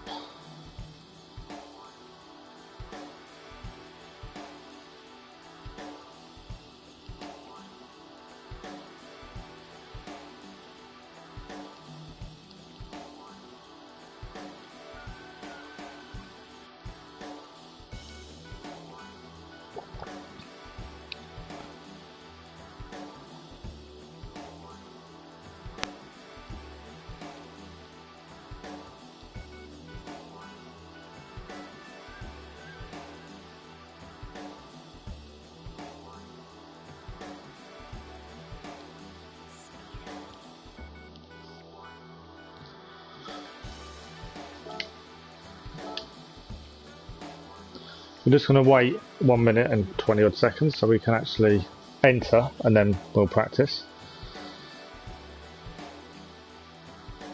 Fuel consumed during qualifying, none. Tyre wear during qualifying 4 times. 3 times fuel, tyre wear 4 times. I'm expecting to have to refuel, especially since you've got to use all tyre compounds. I think my strategy currently in my head, I don't know, I'm trying to figure out. It's 25 laps, I'm pretty sure. Let's have a quick look.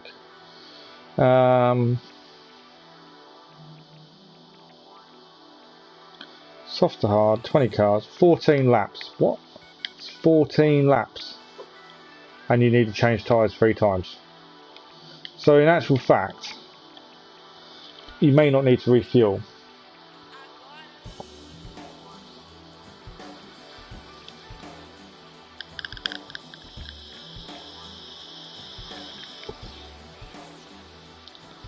I'm thinking 14 laps, mediums. It's only 40, and tyres aren't even going to get worn. But the fact you've got to use all 3 tyres and you get a 60-second penalty if you don't. Which might help us because I think some people may not read that rule properly. Softs for qualifying is an obvious one. I will take the softs for qualifying. I'm thinking start mediums. 7 laps, 3 laps of hards, and then 5 laps of softs, possibly. But then I don't think tyre wear would be that significant. So could we go longer on the softs? I know a lot of it's going to be where we are in the actual race as well, and if we've got a gap to the car behind, will give us a free pit stop kind of thing. It's going to be an interesting one. I don't really know the best strategy. It might be to keep an eye on what other people do as well. I think starting on mediums is probably the way forward.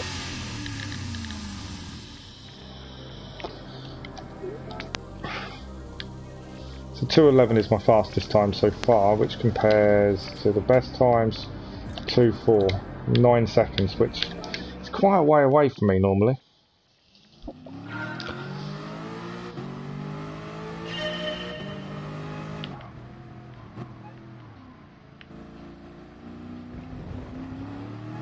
So we'll get some practice in, see if we can improve. No traction control, definitely don't need it.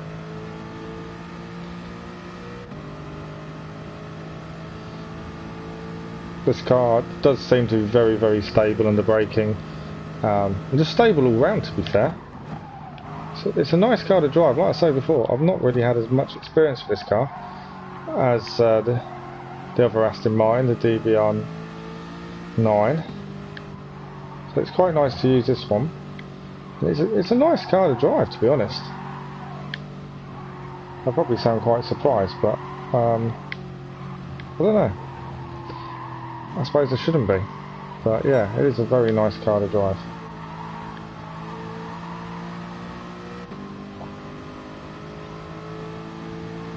Although I know that does change track to track.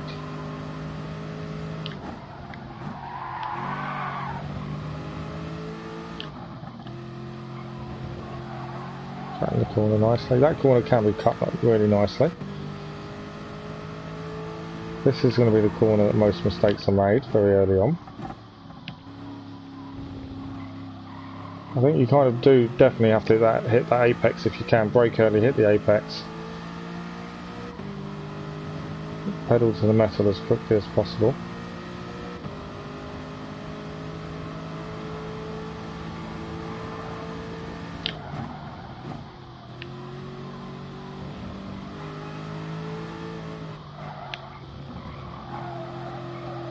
Keeping it tight to avoid the grass and the sand, because the gravel trap is not your friend with this track at all.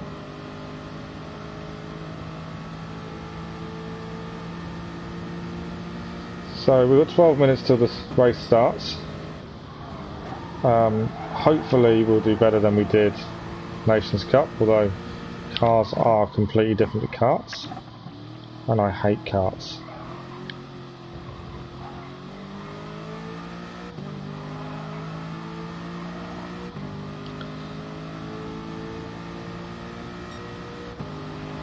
So a new personal best in practice. That will set us up nicely, hopefully. We do need to get that time down though. Best times in the world are 2:04s. So we are still very, very slow. I'm normally 4 to 5 seconds, as I've said, behind best times in the world. As that's 9 seconds behind. So there's definitely room for improvement. I think some of it is getting used to this car.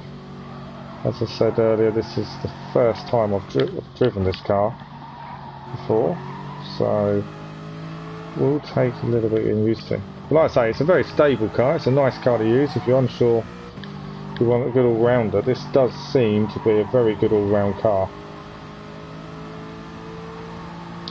Be interesting how it performs on other tracks, admittedly.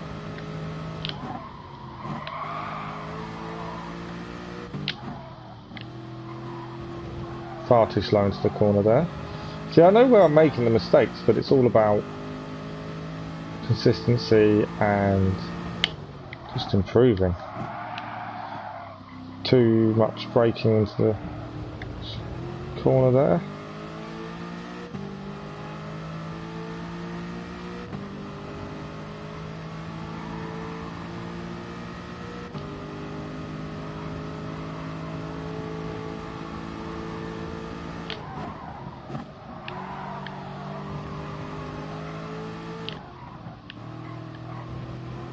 Yeah, this isn't a brilliant lap, admittedly. Luckily it's just practice and qualifying is yet to come.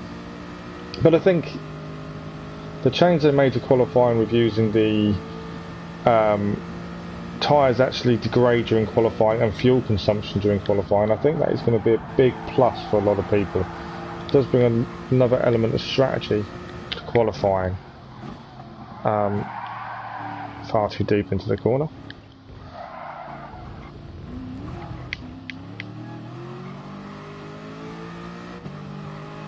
And to a degree, I don't know if, I said earlier I think it might get rid of fuel burning, but I don't know.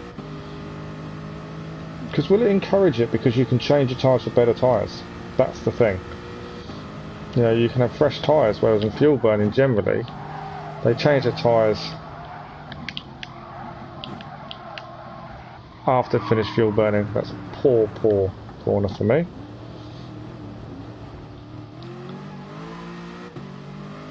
They do change the tyres while they're fuel burning anyways when they go for their fast lap, so you might not completely get rid of fuel burning.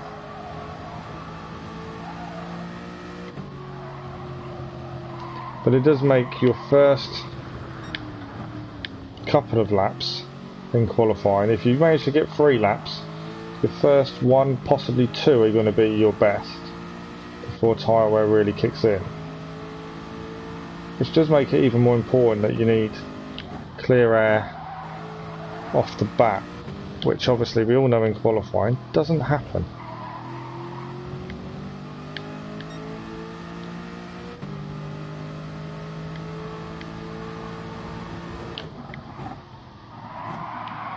Yeah, this lap is probably a throwaway lap at this point.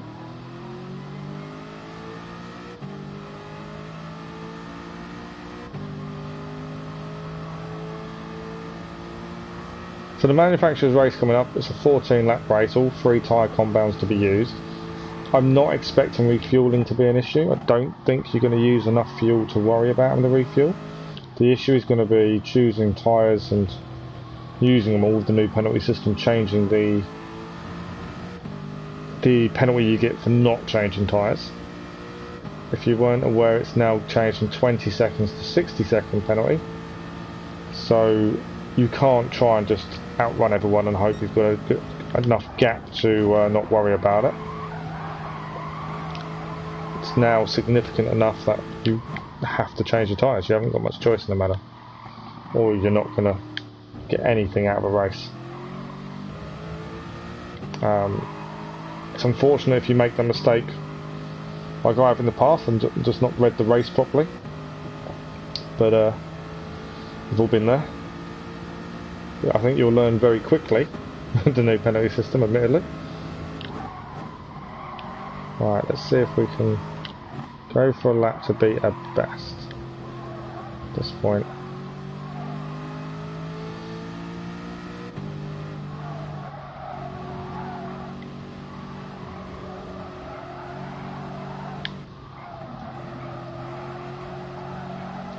This first section I think is probably my weakest,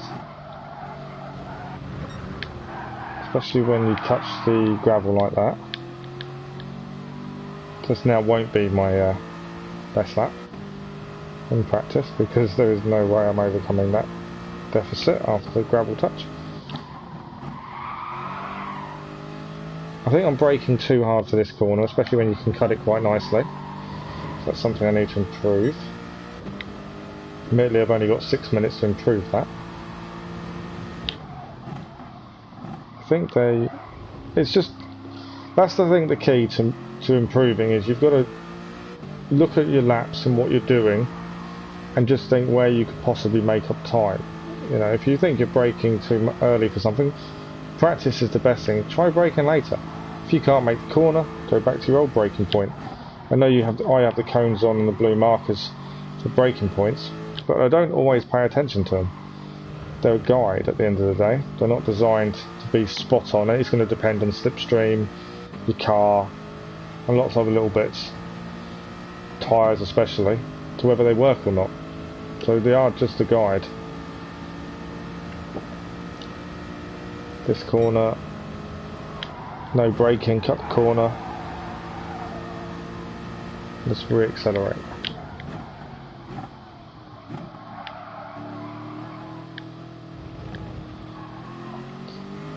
I do know from past experience of this track that it can be difficult to overtake in the first section. Obviously this straight is one of the easiest places to overtake on. But you don't, it's not a very long straight, so you don't have much chance, and this next section coming up here, although people will try and overtake on it, is not the best section to get round people, because one push into the gravel and you are going to be down quite a bit of time.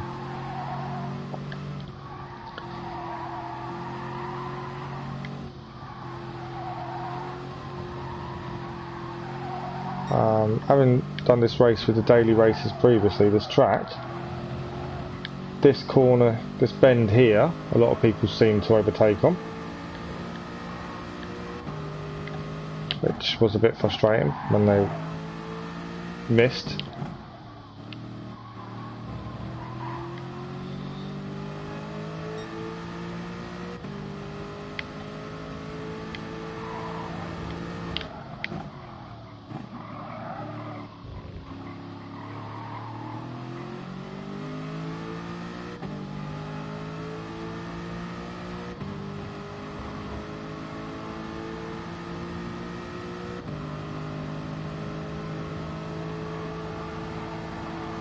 Currently not seeming to get close to my fastest lap. It's frustrating a little bit.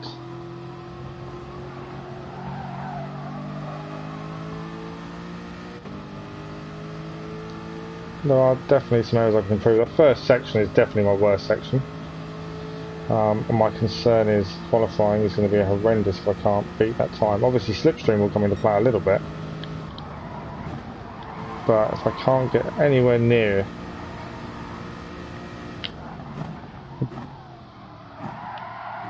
a decent lap in,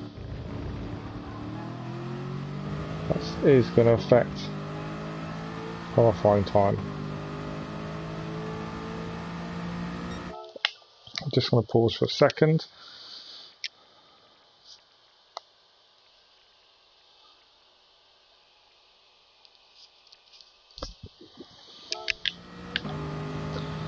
Sorry, got to check my phone. We're all back. So 3 minutes till qualifying starts for the Manufacturers' Cup. I think I only managed to do one race at the last Manufacturers' Cup. I chose Lamborghini. There was only one or two, I think. It wasn't many. They all fell at the wrong time for me, which is why I thought, looking ahead, that double header weekends, lovely. Turns out I'm going to be working a lot of weekends coming up. But we shall see what we can do and try, and obviously do as many as we can. I do enjoy racing them. It's just different to daily races. They're a bit more competitive. They are generally cleaner than daily races, I find. Although saying that, the karting one. There's always a bad egg that decides to spoil it for everyone.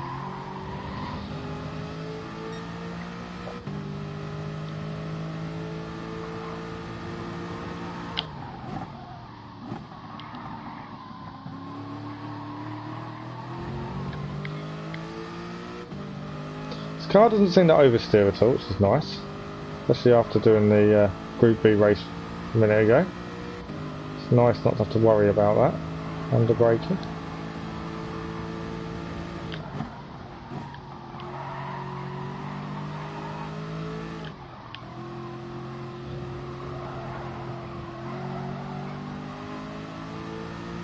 It's just a very stable car. So this will probably be our last practice lap, mainly because I want the credits afterwards. So I'm going to have to back out before we hit qualifying. So I do like hitting the grass there, it takes a little bit off. So you can make the corner quite nicely.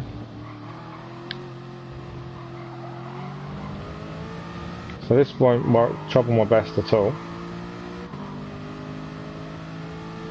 So it means I'm going to finish my practice with 2:11.5 as my best.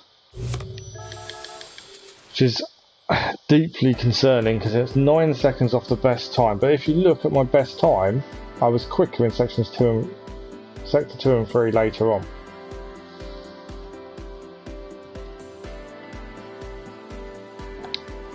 It is a little bit concerning, yes. That's the thing. But that's okay.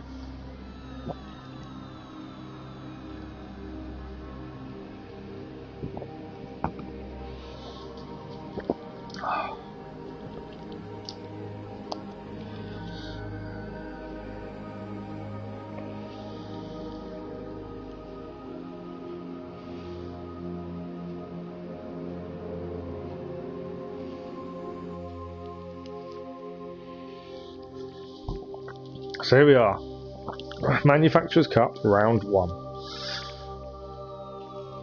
So we are driving the V8 Aston Martin Vantage. Is it Vantage? Vantage? Vantage. The Aston Martin V8.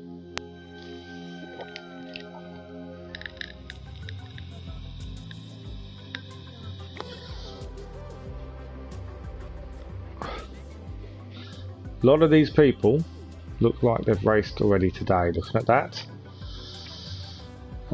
There's a fellow Aston Martin in with us. 2 fellow Aston Martins. So I've got to ignore British now, because it's about cars. So there's 2 other Aston Martins, it's just easier. Aston Martins in there. So that's interesting. Someone's got 33 points. Multiple races, I'm assuming. 11 or 10, a couple of 6s or 4s, 5s.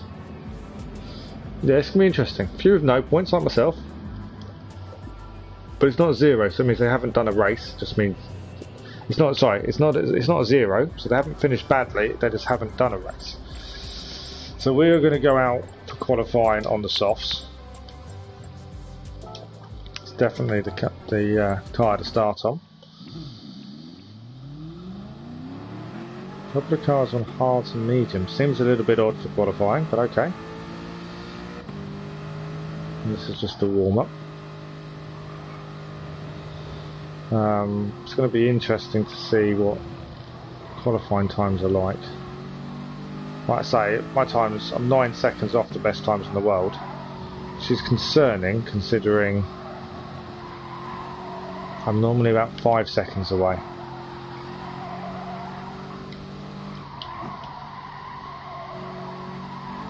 And my biggest concern being I'm going to be no good in qualifying. Time will tell. So car ahead. That was me going into the side of him as he come back on the track. Goes completely off. And there's me not doing the corner properly. Neither did he, admittedly. I don't want to battle with someone already. This is only the warm-up. I've got damage to the front, which isn't going to help me either. I've hit a car there as well. I don't mean that wasn't intentional. I didn't want to be bumper cars.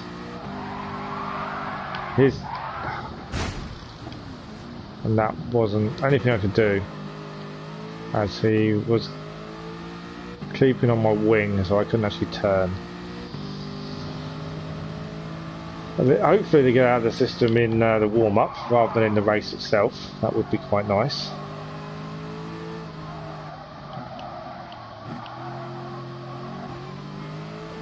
That's the warm-up complete. So we will have qualifying next. So yeah, it's nice to see a couple of fellow Aston Martins. What else have we got? We've got some Caymans, TT, it's an Audi TT, isn't it? Decent mix, I think, of cars. I don't think, definitely not a full mix, but a decent mix. I think we need to go out. Come on. There's a couple of cars qualifying on hards and mediums, which is surprising. Why have I got a blue flag when I'm first out? So this is the out lap.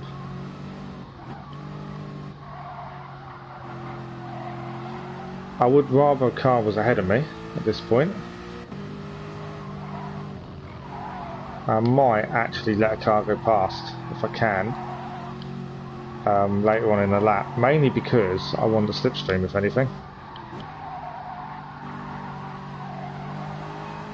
But I don't want to be too slow because it's a 2-minute lap and you've got 6 minutes of qualifying. You've got your out lap to do, which will be 2 minutes. You're looking at possibly 2 laps, and that's possibly it for qualifying. Bit of a bump from behind there.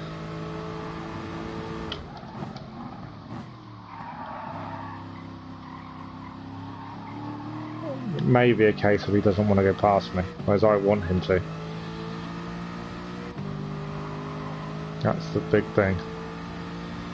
As soon as we get to the straight in a minute, I'm going to try and pull aside a bit and just let people go.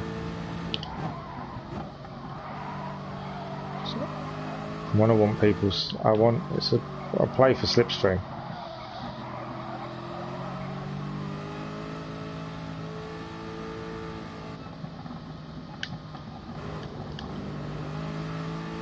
Cool. I'm letting a couple of guys go ahead, because on that straight I'm going to want their slipstream as much as possible. I may have backed off a little bit too much though. Got to keep up with them now.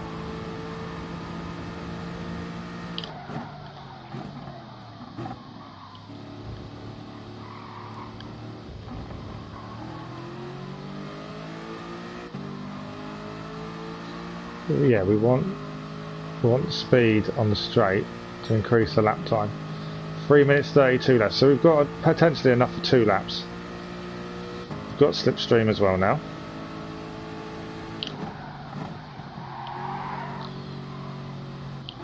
Well, if that other car, this was going to be his banker lap, he's now lost that.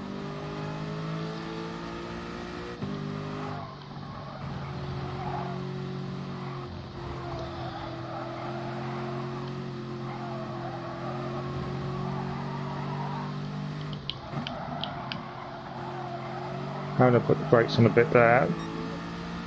Far too deep. This is kind of your banker, and then your next lap has to be your best. Car ahead of us has gone off, which has messed me up a little bit for slipstream, but that's okay. We're just going to do what we can now. I don't think I took them corners brilliantly, but at this point we're on our own.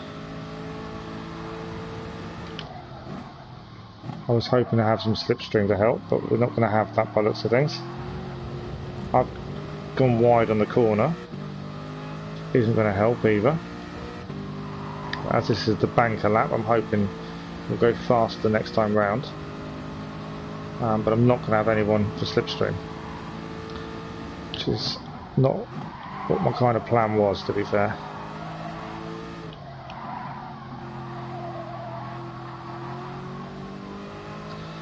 We shall see. Cars behind me are a fair way behind me now as well. It's worrying.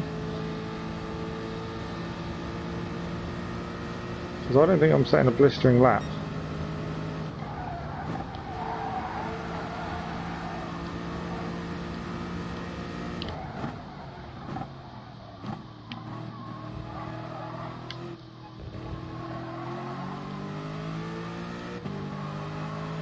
So we've got time now for a second lap.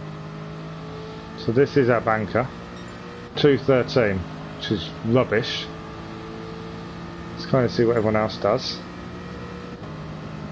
2:13 again.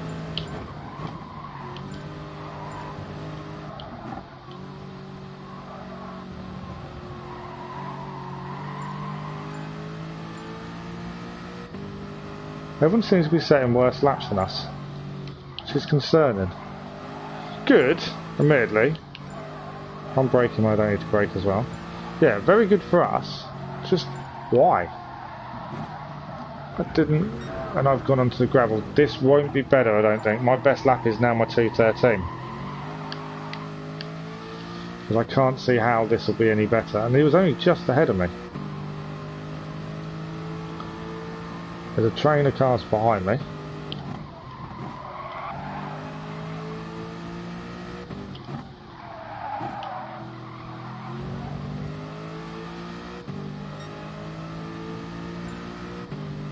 .2:13.3. Yeah. I wasn't expecting that first lap to be my best. By any stretch of the imagination.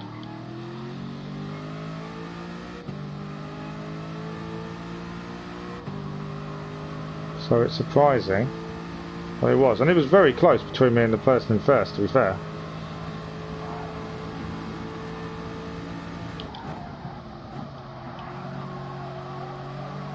The car behind me is gaining my slipstream, which is handy for him.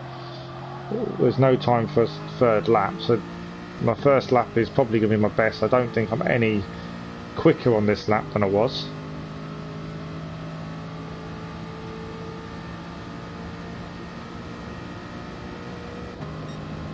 No, I'm 4 seconds down on what was my first lap, so I'm definitely no better off. That's the car that's beating me currently in qualifying. It's just gone ahead of me. I've got a penalty. That's okay. So he's set at 2:12. What's going to happen? Because I'm surprised. At 2:13, because if my best is a 2:11, they've all got to go quicker, surely. I'm massively surprised. If that's the case, I am massively surprised. I'm down to third. That's more like it. Fourth. Here we go. It's still a brilliant qualifying for me because there's loads of cars behind us. So yeah, I'm very happy with my qualifying.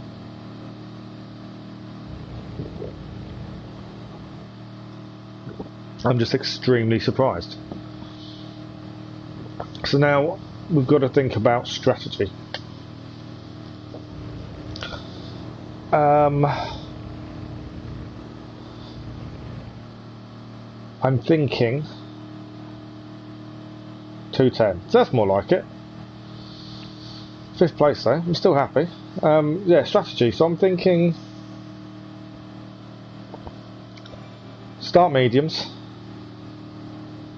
7, maybe 8 laps. Maybe that's too much, because I think the softs will go. It's only a small tyre wear, but I'm thinking we're starting on the mediums. That's my thinking. I'm going to start on the mediums.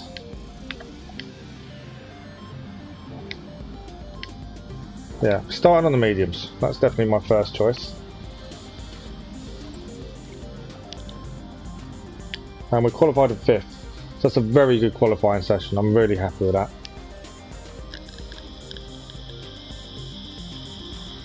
It's a shame we messed up the last lap. We could have actually even possibly got second or maybe even pole. But there we go. But yeah, mediums 5 laps possibly. hards for 2, and then I don't want to run the risk of softs wearing, but it's only 4 times. I think mediums for 7, hards for 2, softs for 5. I think that's kind of my thinking now. And here comes the music.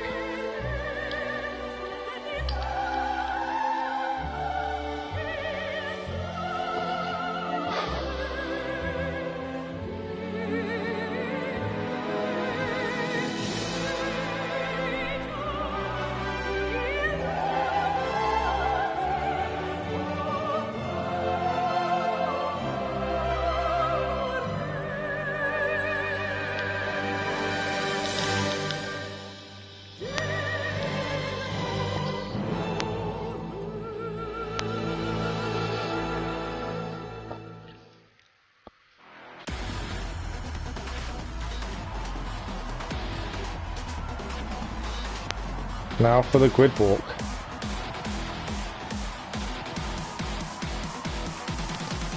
So, in first place, McLaren. It's a nice looking car, don't like the colour. BMW. Then the Nissan.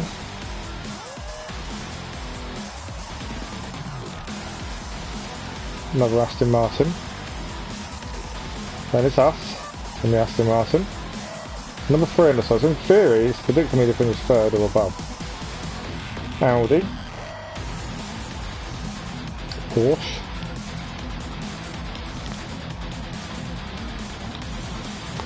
And Mazda. Do like the Atenza, I have used it previously, very good car. Volkswagen. Haven't used that one. Another Porsche. I haven't really used the Porsches either, to be honest. I should really give those a go. Alfa Romeo. Definitely, I've not used that either. There's a few cars I've still not even tried out. The Audi.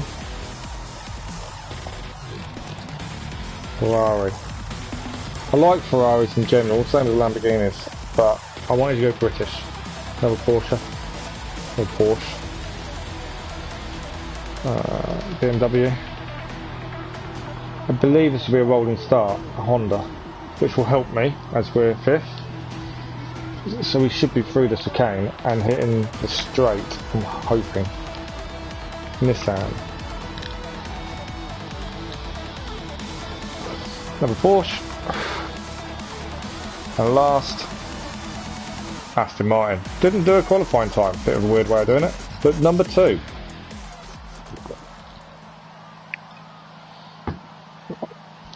Okay. I don't understand why people don't do a qualifying. I do find that odd as well. Yeah, we should be round the bend.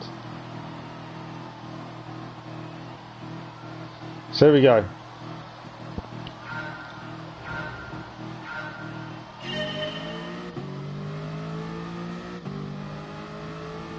Straight into the slipstream and off we go. 14 laps. Manufacturer's Cup.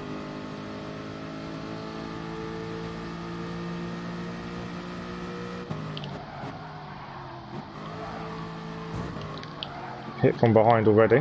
That didn't take long for things to descend. No space being left on the corner.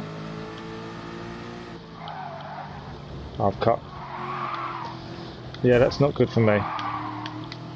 Try and just keep the car on the track at this point. Another touch from behind.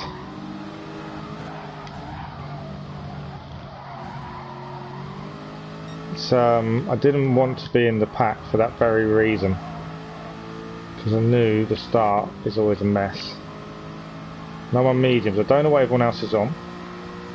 But yeah, our current plan is end of lap 7.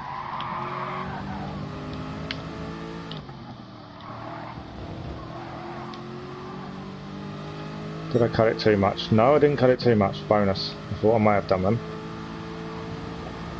Yeah, our current plan is end of lap 7. To change to the hards. 2 laps. But we shall see how that turns out. Currently in 5th where we started. Need to get away from the car behind at least.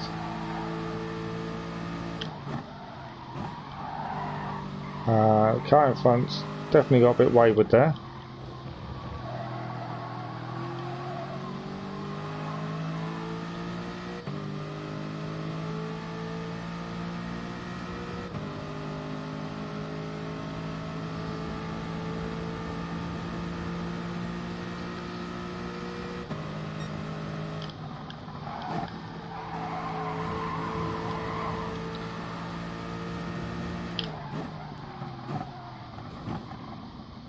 I do hate this final bit before the end of the lap. These two are playing games together.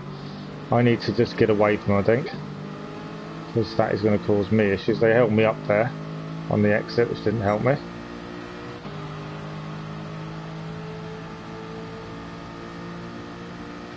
We do need to look at fuel at the end of this lap.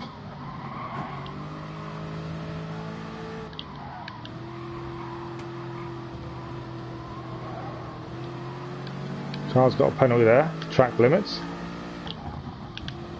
and we're now being held up from the cars behind, cars ahead of us.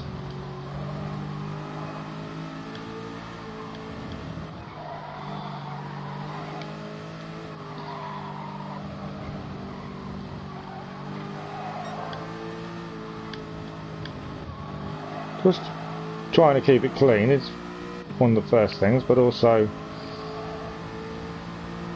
keeping on the track. We've got to try and get away from the group behind.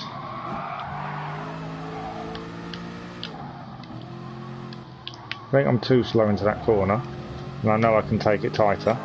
He's going to have the inside. He's got a 1 second penalty, so we don't need to fight him. I don't want to fight anyone really, especially when they've got a penalty, because they're not going to really affect us later on. I don't know what happened to him actually, then he just disappeared.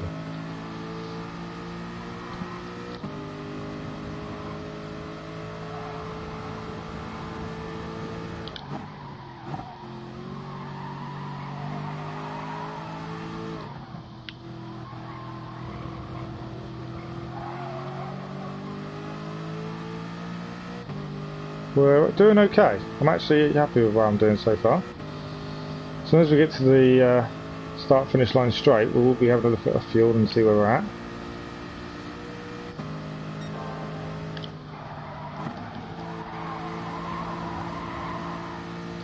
Because that is going to be important to know how we're looking.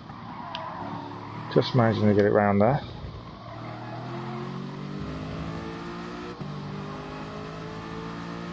So we're still in the same position we started in, which is good. Fuel, we've got 11.7 laps remaining. We're fine for fuel. Fuel should not be an issue in this race. Consistency will be.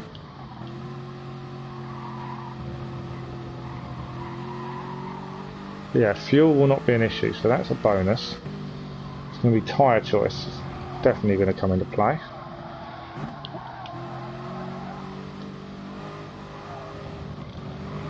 How much you mess this section up. This is where you lose all your time. I've got a car on my tail. That looks like someone's gone off ahead of me, yellow flag. Yeah, he's ghosted ahead of us.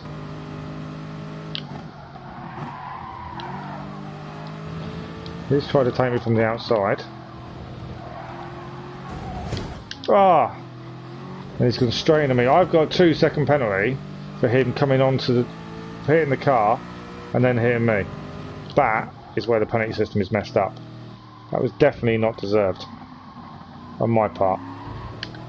I did nothing wrong there, and I'm the one with the penalty.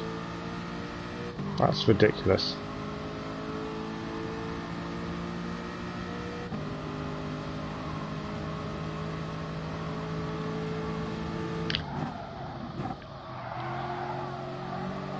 That may be the actual my race ending if I lose too many positions on this penalty. That is ridiculous. No one behind me has a penalty. So we're going to lose a couple of positions. Guaranteed, there we go. That's okay. Tyre wear is definitely not a factor, so I am thinking we could probably stay on the softs for a while. We're 13 seconds off the leader currently. That penalty definitely didn't help. Can't dwell on it, but we're still in 6th. We're only a place down when we started, so we're okay. That kind of thing annoys me where I had nowhere to go. There was nothing I could have done, and I was comfortable in 4th at that point.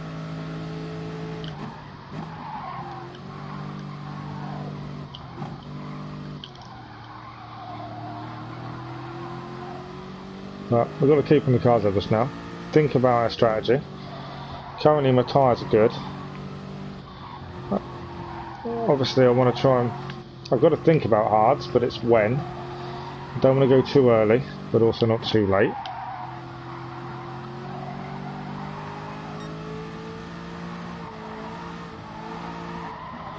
Car has gone off, so I've got 5th place back now. Tyres are starting to wear a little bit now.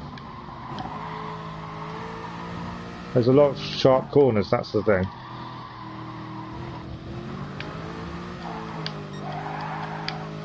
Took the kind of control. I caught the gravel there, which didn't help me. Kept the inside on the car, wouldn't let us back on the track there. He's going to nudge us from behind though, but we've still kept 5th.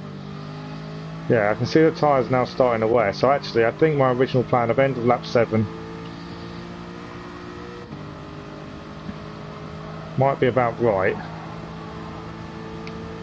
and it might be a little bit longer on hards. I've messed up there. I took too much speed into the corner. I'm going to give up 5th place. It's okay, we've got the slipstream. It's a very close race at the front. I'm glad I'm actually competing at the front. That's quite nice to see. And that was my mistake. That made me lose that position. At least it was my mistake this time.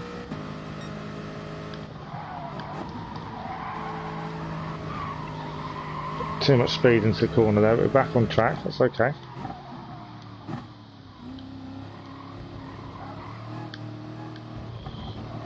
I haven't seen anyone pit yet, but it depends what tyres. Some of them may have started on hard, but it's unlikely to have this kind of speed if they're on hards. They could be on softs, admittedly. I've only got a little bit of wear on my tyres, so I'm still thinking 5 laps on softs is doable. It's kind of cool though, if you get it wrong it's race over. That's the thing. It's all about strategy. Like I say, I don't think fuel's an issue at all. Didn't need to brake there, just needed to let off. And it is so easy to make a mistake on this track, especially through this section. There's always time to be found. Fastest lap of the race is 2:12. My fastest is 2:16, so I'm not on pace at the minute, but that's okay. Still competitive. Still in 6th.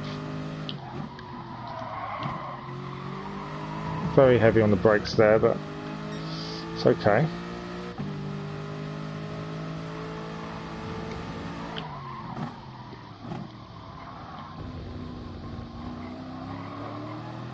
Probably a bit deep into the corner. Better run than the Audi by looks of things though.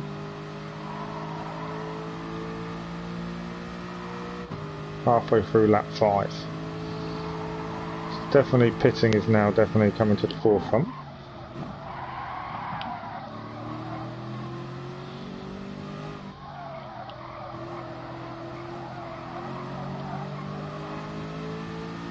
I'm not getting that corner right, I know that much.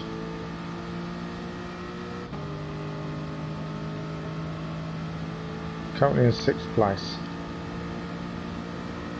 Leader has got 13 seconds on us, which is madness considering. That 2-second penalty doesn't help that.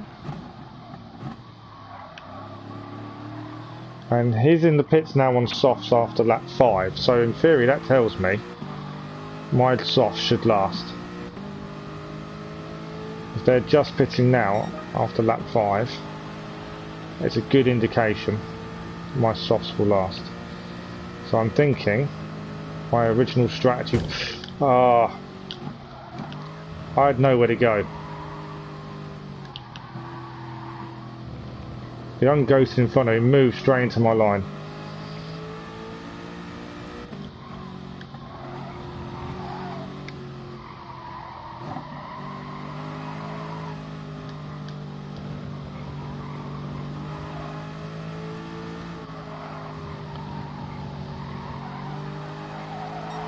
So we're now up to 4th. But yeah, we do pit stop, end of lap 7, 2 laps on hards, 5 on softs, I think's about right. If they've pitted on the end of lap 5 with their softs. So car in 3rd has gone to gravel there. So we've actually caught back up on him now because of that. So we've still got a chance at a podium.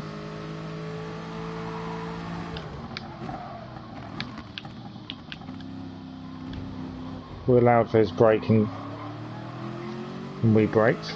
Got to brake early when you're in the slipstream, but also allow for the person ahead of you braking. That's why they always say the car ahead slows you down. But also dirty air does play a part in the braking. If you are directly behind someone under braking, it does mess with your braking. We've got a car directly behind us. The car in 3rd has gone off onto the gravel, so he'll be slow now. We've got 3rd place. We have got a car very close to us behind though.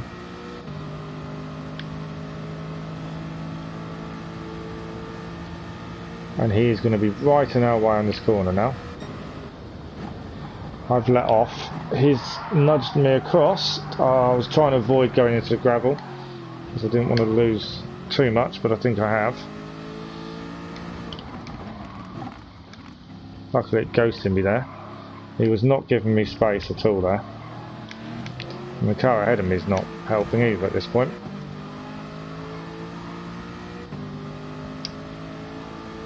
We're up to 3rd, there's 2 more cars pit, so we're pitting at the end of this lap. That's our plan at this point. Currently we're on course for top 10, which is nice. I'm liking this. It's going well. I've just got to keep it together. Car comes on the inside there, and I'm being penalised for safety rating down on that one. 100% sure how that was my fault. That's okay. So we're going to go on to hards for 2 laps, and then we're going to hit the softs.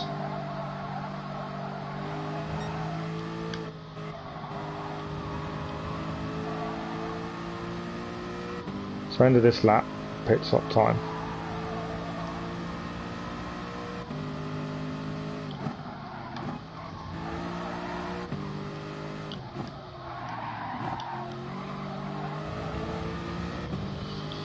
It's all quite close together, apart from the leader who's getting away. It's all quite close together for everyone else. And some people ahead of me haven't pitted either. Some of the ones behind have. It's going to be interesting really how this works out.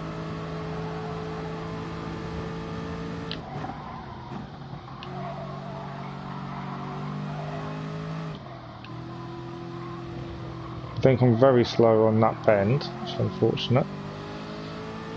Right, got to remember I'm pitting. That's the big thing at this point. You know there's 2 cars behind us. We're pitting anyways, it doesn't make too much odds to us.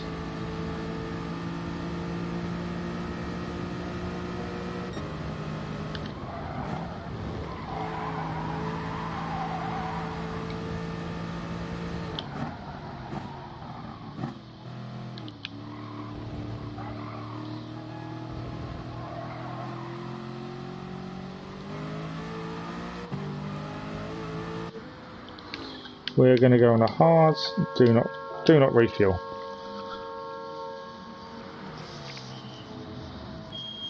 I'm kind of hoping cars forget they've got all 3 compounds. That would really make my day at this point. Let's see where we come out. We're currently in 8th. Cars behind are pitting. Cold tyres, got to remember cold tyres, that's the big thing at this point. So we're out of the pits in 8th. We're not on these tyres for long. That is the big thing.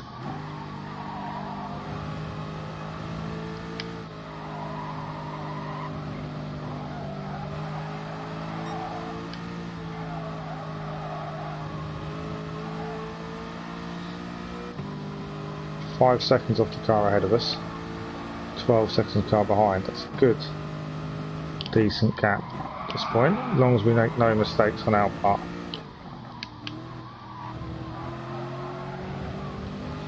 That's the big thing.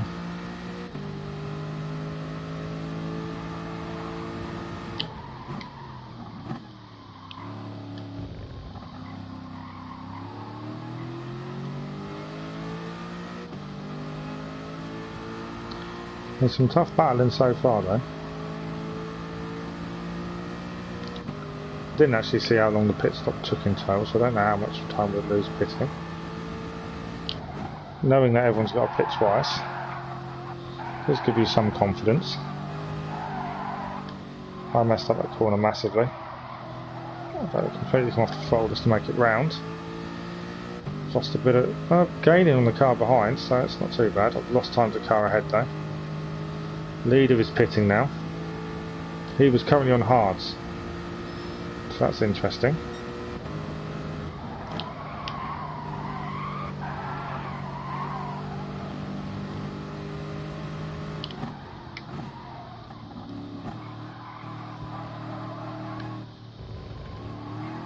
And he's just gone onto his mediums.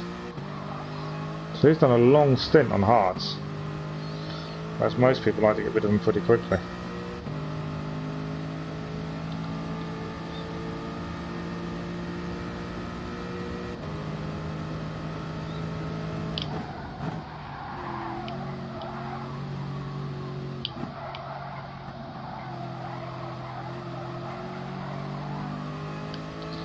"17 seconds to the car behind. I'm 10 seconds to the car ahead, which is a long time, but then I don't know if they've pitted, that's the thing. You don't know other people's strategies, do you? That's the big thing. Yellow flag, so someone's had an off ahead.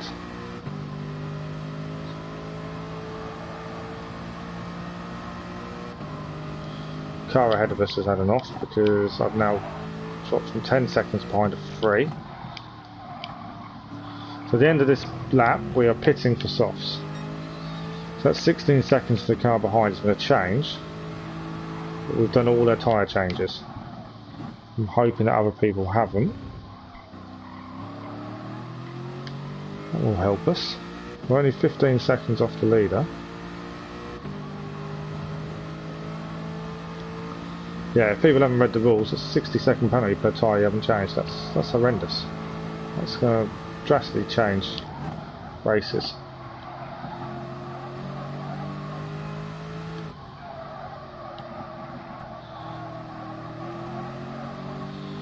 I'm very slow on that corner, I've noticed.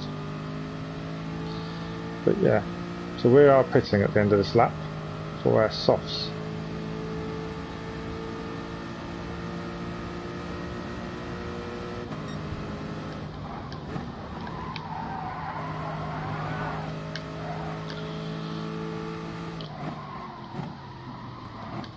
He's going very slow into the corner there. I don't know why he was so slow. That was ridiculously slow. He's got a second penalty now as well. We are moving on to softs. It says 4.9 laps of fuel. We're not... Does that mean we are going to have to fuel save a little bit? I wonder. 4.9 laps. We're still 7th. Currently.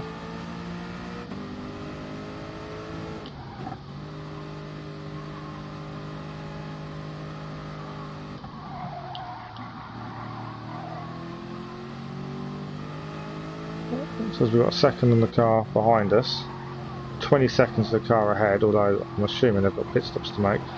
I do need to have a look at fuel because it may be a case we need to save from fuel now.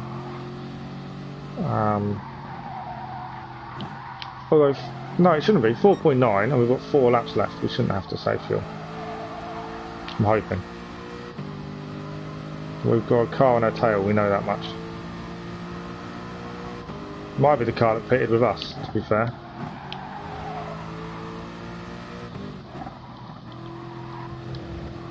I've massively cut that corner. I'm expecting a penalty. Didn't get one. I'm very surprised.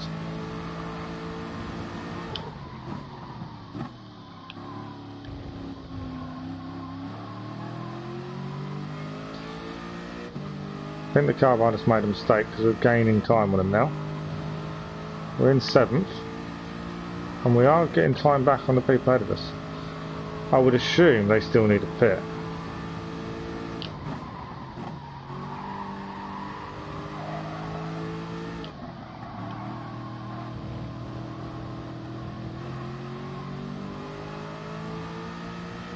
It's gone back up to 22 though. Don't know. It's not knowing strategies is difficult, but that's the whole element of it. We've done all our tyre changes, so we're all good, we're all gravy. Someone is in the pits now.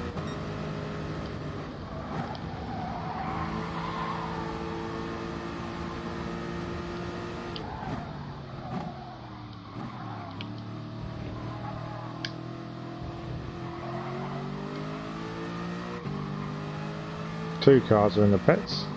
Are they going to come out just ahead of us? I think so. So 3 laps to go. So potentially, if they've got no more pit stops, they're the cars we need to try and catch. Griffin 6th.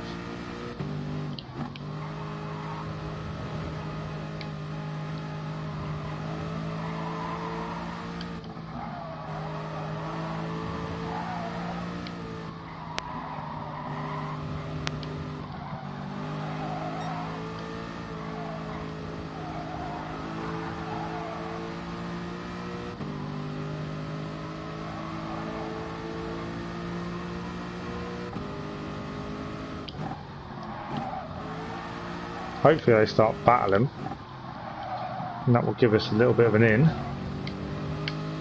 We've got 4 seconds behind them, and 7 seconds to the car behind in 8th. So consistency is definitely key now, keeping it together nicely.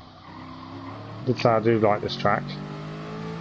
Helps knowing it as well.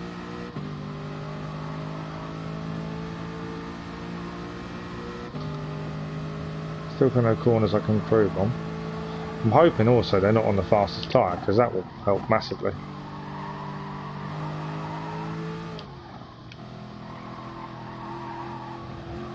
They're on hards, that will help us. They are battling though.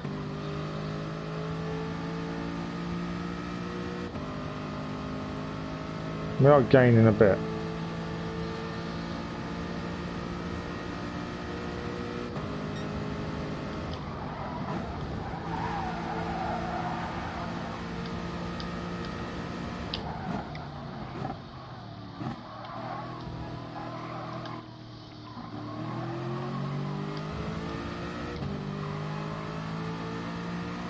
Another car in the pits. He only had 2% fuel left. That is a lot of fuel gone. Yellow flag ahead for some reason. We're still in 7th. How do you only have 2 fuel left? So there's now 3 cars we can see ahead of us. So in theory, 4th is for the taking. We're just got to be consistent, not too enthusiastic. Hope they battle and make mistakes.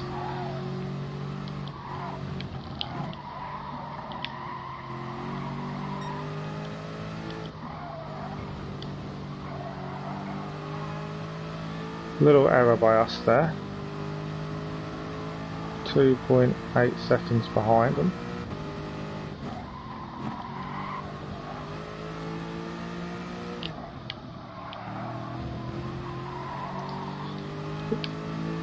Two laps to go after this.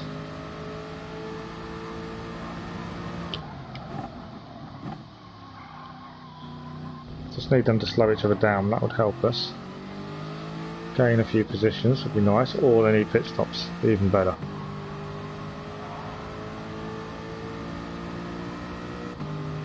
Eight and a half seconds car behind, so we've just got to keep it clean.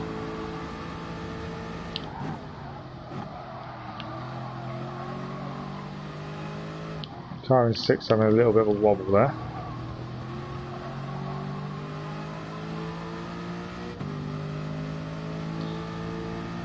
Car's looking good. Fuel is okay, I believe. 2 laps to go.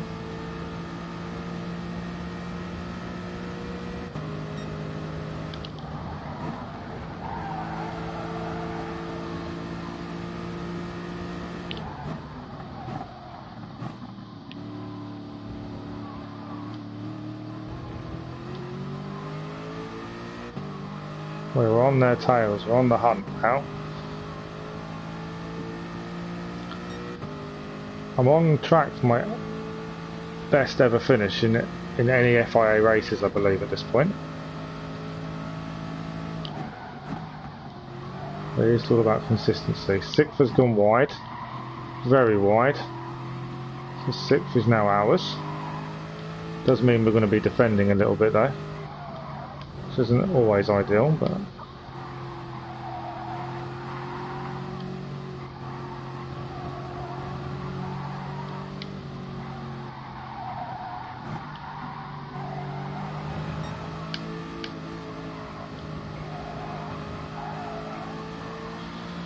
Two laps to go at this point. Fuel is now a little bit of a concern, but it's not flashing on me yet. Not cut that as nice as I have been doing. Oh, I have that one though. 4th and 5th are there.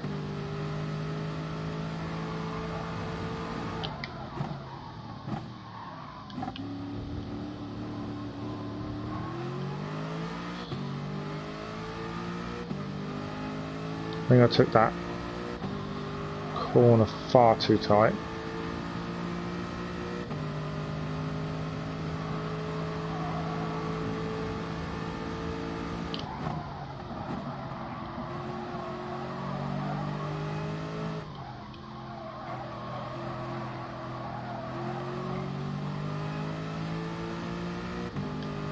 .3 laps of fuel. I should have enough just to get to the end. Pretty sure.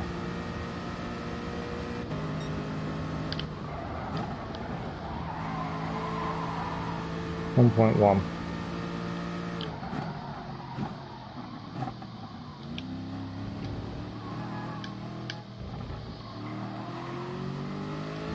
I should just have enough to get to the end. It's starting to get dark as well, I think. But just the way the shadows appear. Got the one on 5th. 1 lap of fuel as we just start the last lap. We're going to take 5th place now.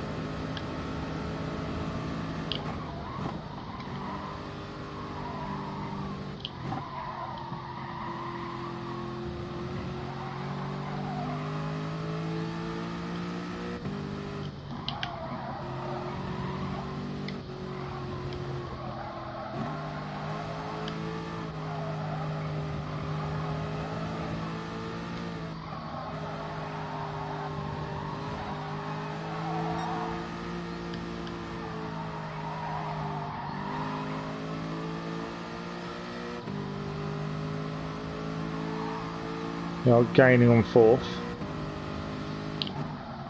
I think a podium's out of the question. 4th isn't going particularly fast at this point. Well, I don't want an instant now. This point of the race.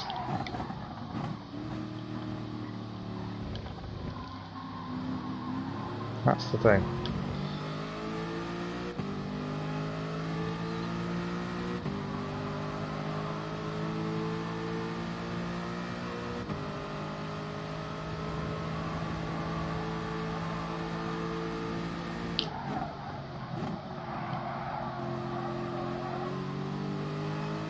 Tyres are starting to go by the feel of it as well. Rest of the Slight mistake in that corner there. Allowed fourth to get a little bit away from me. Fuel is very, very low.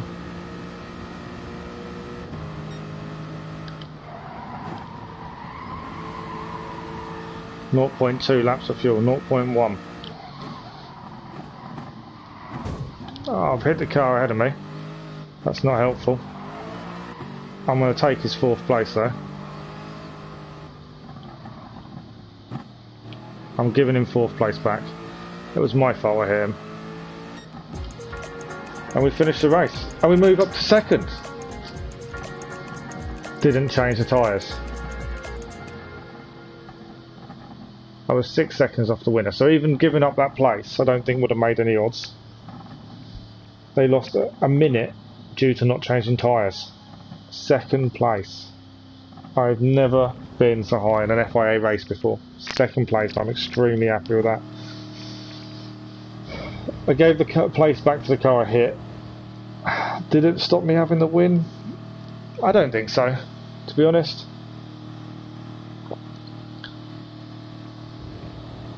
He only had a 1 second penalty. So yeah, I don't think that, you know, affected me getting the win. I'm happy with second though, massively at this point. Extremely happy.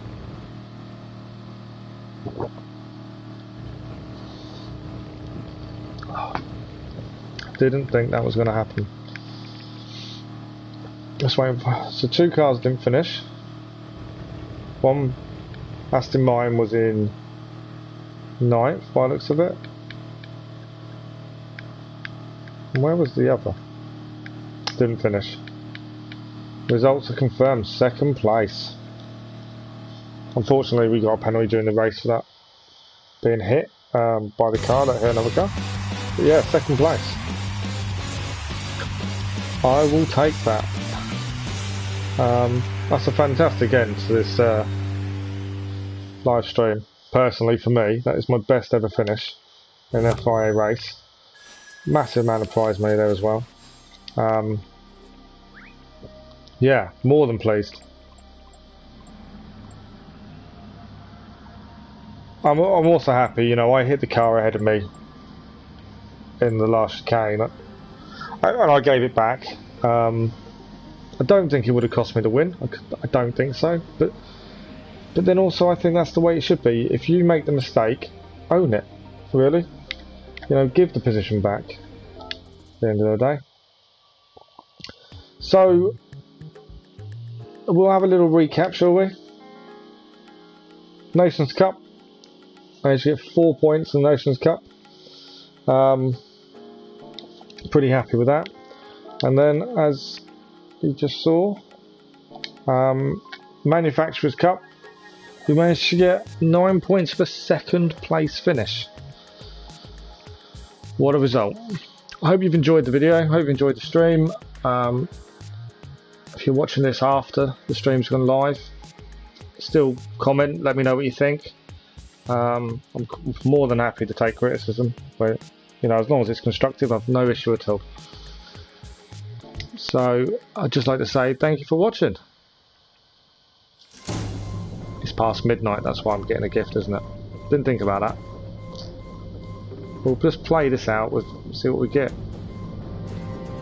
It's the only problem with gift cards. I've got the same car like 5 times now. Porsche 911. And on that note, thank you very much for watching. Have a look at some of my other videos, and I'll try and get daily races done this week, and we'll have Nations Cup Tuesday night. Thank you very much. Good night.